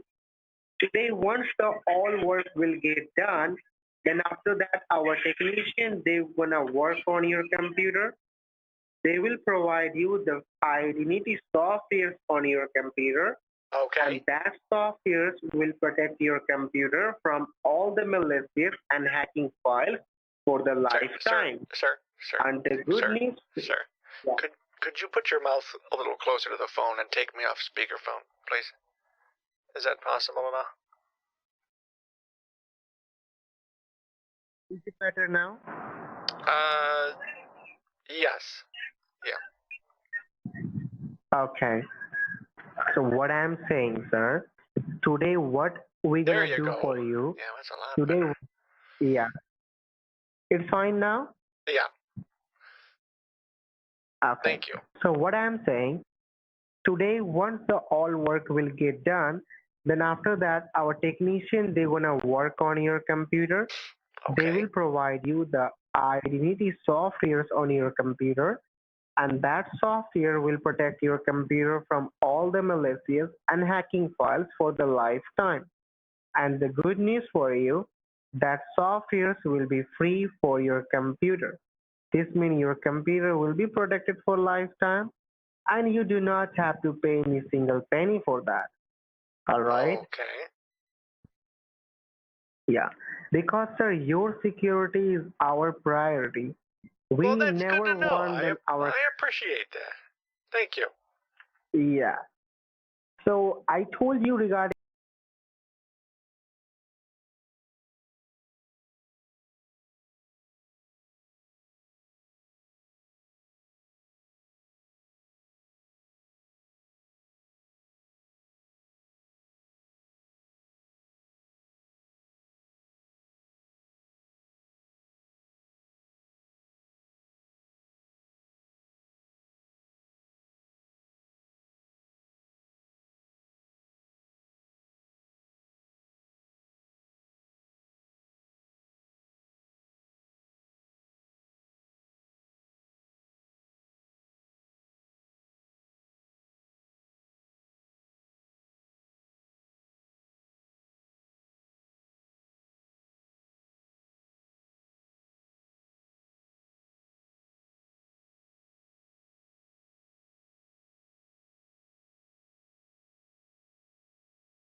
very serious question that I think people are asking is Windows just written by AI these days?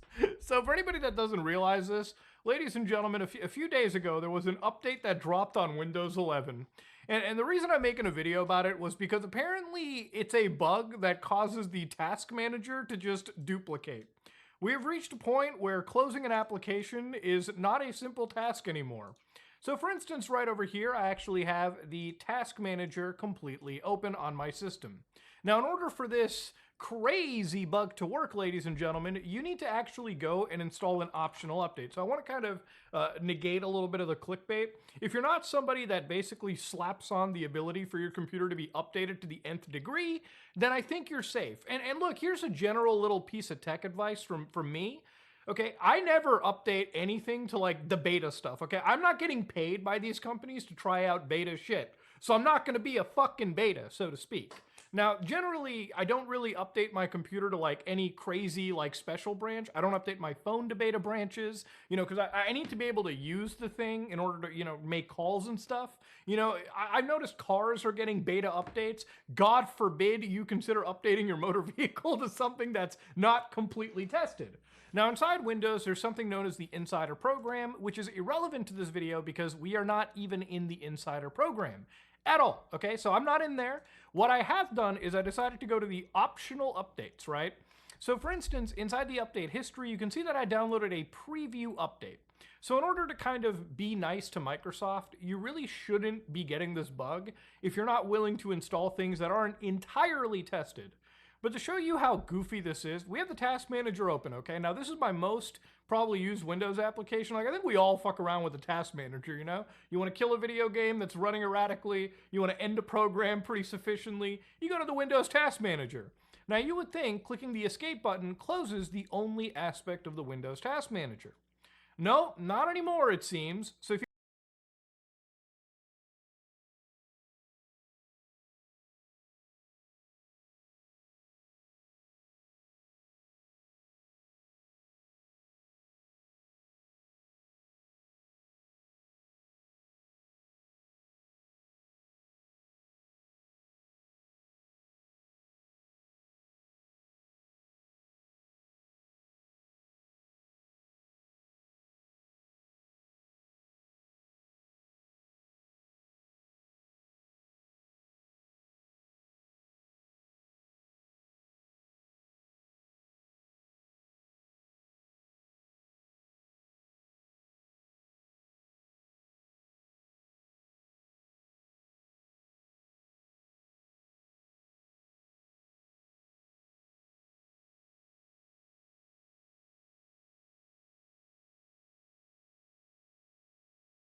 starting your computer protection, I hope you It's a understood. good You feeling, understood you know? now. It's that good you, to know.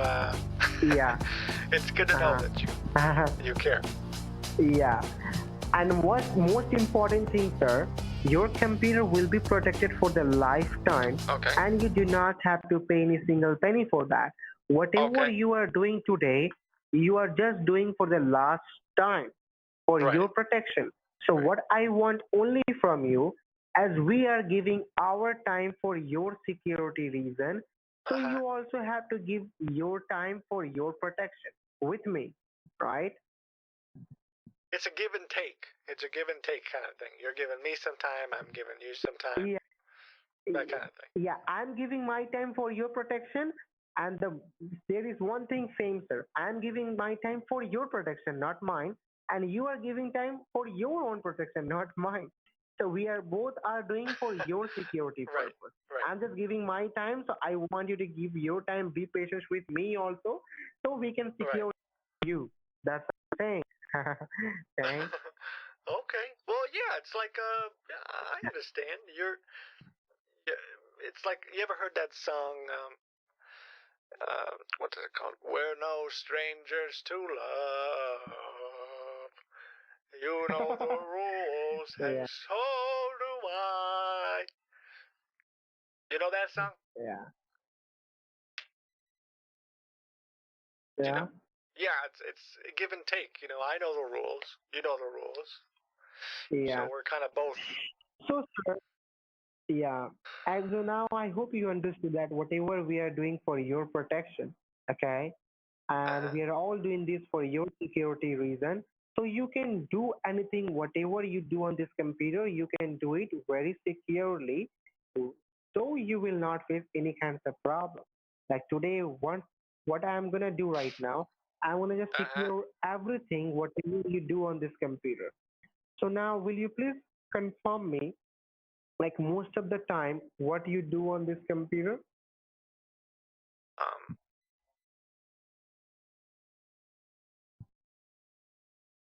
Fish. I look at fish. And that's about it. I really like and fish. what you do more? I watch videos about Okay, fish.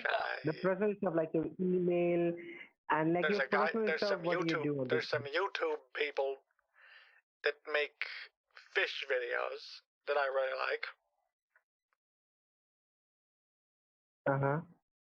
There's this one. There's this one guy. He has a goldfish, and he tries to teach it tricks.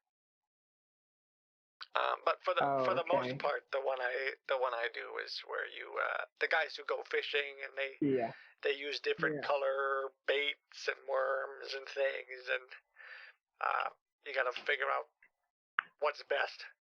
You know. Okay. So if you don't mind, can I tell you something? No. Okay, fine then. I'm saying I don't mind. I believe you're kidding. I'm saying I don't mind. Go ahead. Okay. Oh, great then. I knew that. Okay, what I'm saying, you are very friendly, sir. I would really like to talk to you. Okay, my personal stuff, your personal stuff. I want to talk to you. Okay, but not this time because the protection is very secure, very main thing. That's great. Yeah, sir. I'd love to talk I to also you. want to talk to you about my girlfriend, my life. I would really like to talk to you, sir. I would really love to talk to you. But at the first time, right now, I'm working. Well, what do you want to talk about? I only want.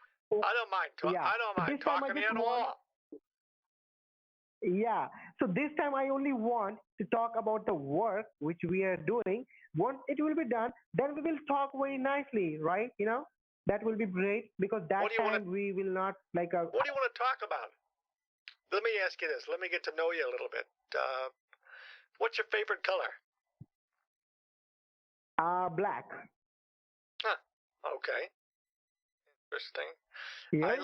I like green. Although my wife always tells me green is not a creative color, which I feel like that's I like black because you know the black is very classic color. Like if you bought something like car, phone, anything, the black is very like so the legendary color. I love the black. No. It's very regal. Yeah. Very Yeah. understood. Yeah. Okay. So this time I only want, please. I want to just focus on the work. Let me finish. Let us finish this work. Then after that we will talk. You ever Okay. You ever seen carpet that's black, like a shag carpet? Sorry. We once in our bathroom had a black shag, like rug, in our bathroom. Oh, okay. You ever seen that before? Oh. We got rid of it because Oh we my used to, God. every once in a while, you'd go in there in the middle of the night and you'd get your toenails caught in the shag carpet. That was never fun. Yeah. Okay, Pizza Hut or Domino's? Or are you more into Papa? Papa Bless. What are you? Pizza. I like KFC, I like to go in KFC. I like chicken. Okay. I asked you Domino's, Pizza Hut, or Papa John's, though. Do you get your pizza from KFC usually, or? Pizza Hut. Pizza Hut. Okay. What kind of pizza do you normally get your pizza from KFC usually, or? Pizza Hut. Pizza Hut. Okay. What kind of pizza do you normally get? I like the chicken pizza, like the mayonnaise and like corn, and I like cheese balls, like cheese balls. Did you say on your pizza you get chicken, mayonnaise, and corn? Chicken, like I like cheese balls. Like I don't like pizzas too much, I just eat when it will be cheese busted, and so then I eat it, but not too much. I like to go in KFC. I like chicken. Is he talking about cheeseburgers? Is he saying that he likes chicken sandwiches? Sir, I'm interrupting you. Okay, if you please don't mind. Can it actually what I'm like? I just got the report. Okay, we have to finish this work very soon as possible. Let us done this thing. Then after that we will talk. Okay. Oh yeah, I don't mind talking. Oh, here comes my wife. Hey, honey. There's a new guy on the phone. Yeah. My wife was okay. My wife was in the bathroom and then she was, I don't know, doing something outside. I'm gonna put you back on speaker. Okay, all right. Okay, all right. Just now, what I'm gonna do is let me start the work. All right. Yeah. Hi, Yeah, it's very nice to meet you. My name is Bernice. Oh, my name's Corey, by the way. I don't know if I ever told you my name. Well, that's very rude of you. Hi, ma'am. How are you? I'm doing well, thank you. So, what are you doing on the computer? It's been like an hour, honey. What is taking so long? I don't know. He's just a real chatty cat. He likes to talk. Oh, that's great. Okay. My husband and I, with COVID and everything, we've been just staying in the house and we're getting a little bored, So it's very nice to have someone to talk to. Do you mind if I talk to you boys, or is it kind of a boys' night only thing? Oh, no, it's fine. It's fine. I was just in the kitchen cooking up some raw eggs. What are you? Did you eat any lunch today, honey? You had lunch yet? He was talking about how he likes pizza with chicken, I have a corn, lot and of the work, mayonnaise. Once oh, my that work sounds delightful. then I have some, Huh? Yeah, I would eat pizza with chicken, corn, and mayonnaise. Done, what's wrong with you? What? Sorry, sir. Did you cancel it yet? Have you been able to cancel it? Sure. The service is going to be canceled that I told you. Now I'm going to start the process of the refund. All right? Yes, they're still working on it? I guess so. I guess it's pretty complicated. So. Sure. I'm going to refund your money back right now, your $300. Okay? All right.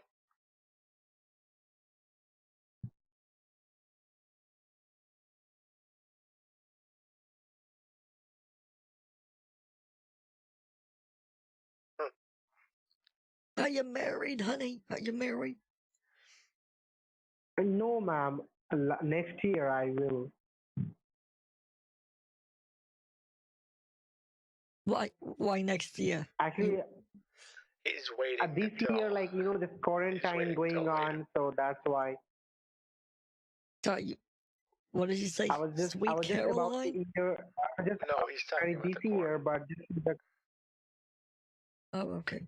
Are you using the computer? Like, who is using the computer? Yeah, we're both here. It says add shortcut. Is that you? Yeah, we're just what looking I'm at the saying, computer. We're not as doing I'm working here, okay, please do not touch anything, okay? Please leave the control. Okay. When you need, I'll tell you, okay? When you require, I'll tell you, but this time, please leave your control. Do not touch anything. All right. What are you trying to do right now? Now, as the cancellation is done, sir, so now I'm going to start the process. Now I'm going to start the work. I'm going to start the process of the refund. All right. I'll show you right now in front of your own eyes.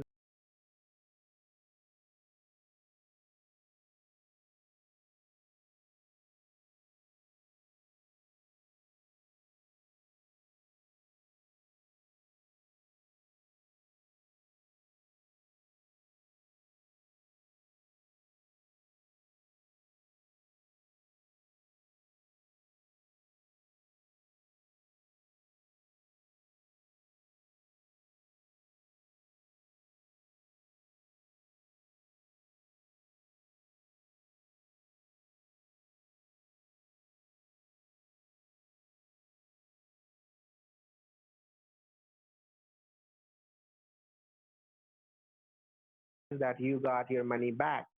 Okay. Yeah. So now, Hey, out of curiosity, as I believe, first of all, yeah. Well, why does it say add shortcut on the computer? No, it's not showing. Okay, let me check. Now computer is running.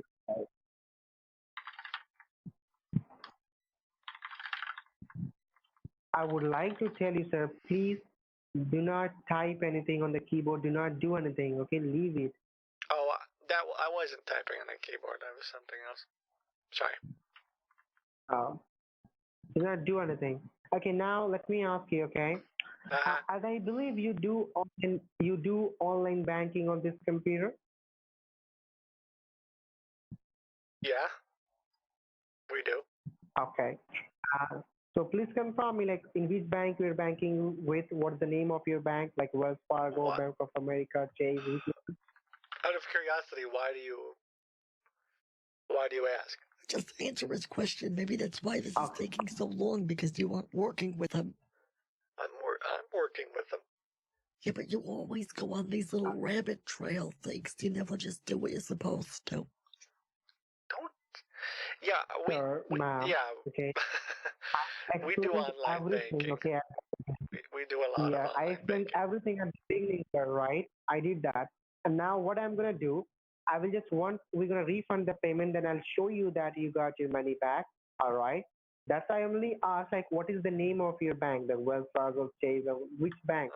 The name of your bank. What? He's asking you the name of our bank. So it's National Community Credit Union. National Community Credit Union. National Community Credit Union. Okay.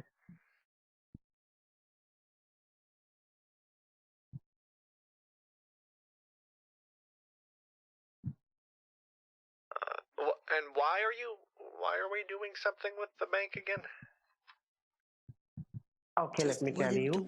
So I'm going to start the process of the refund. We're going to refund the payment right now. I'll show you that you got your money back. Okay. There is some banking stuff going on. Okay. With the online very securely. Yeah, he probably, sorry, my husband and I aren't very technologically advanced. So when we talk about things like this, we get overwhelmed.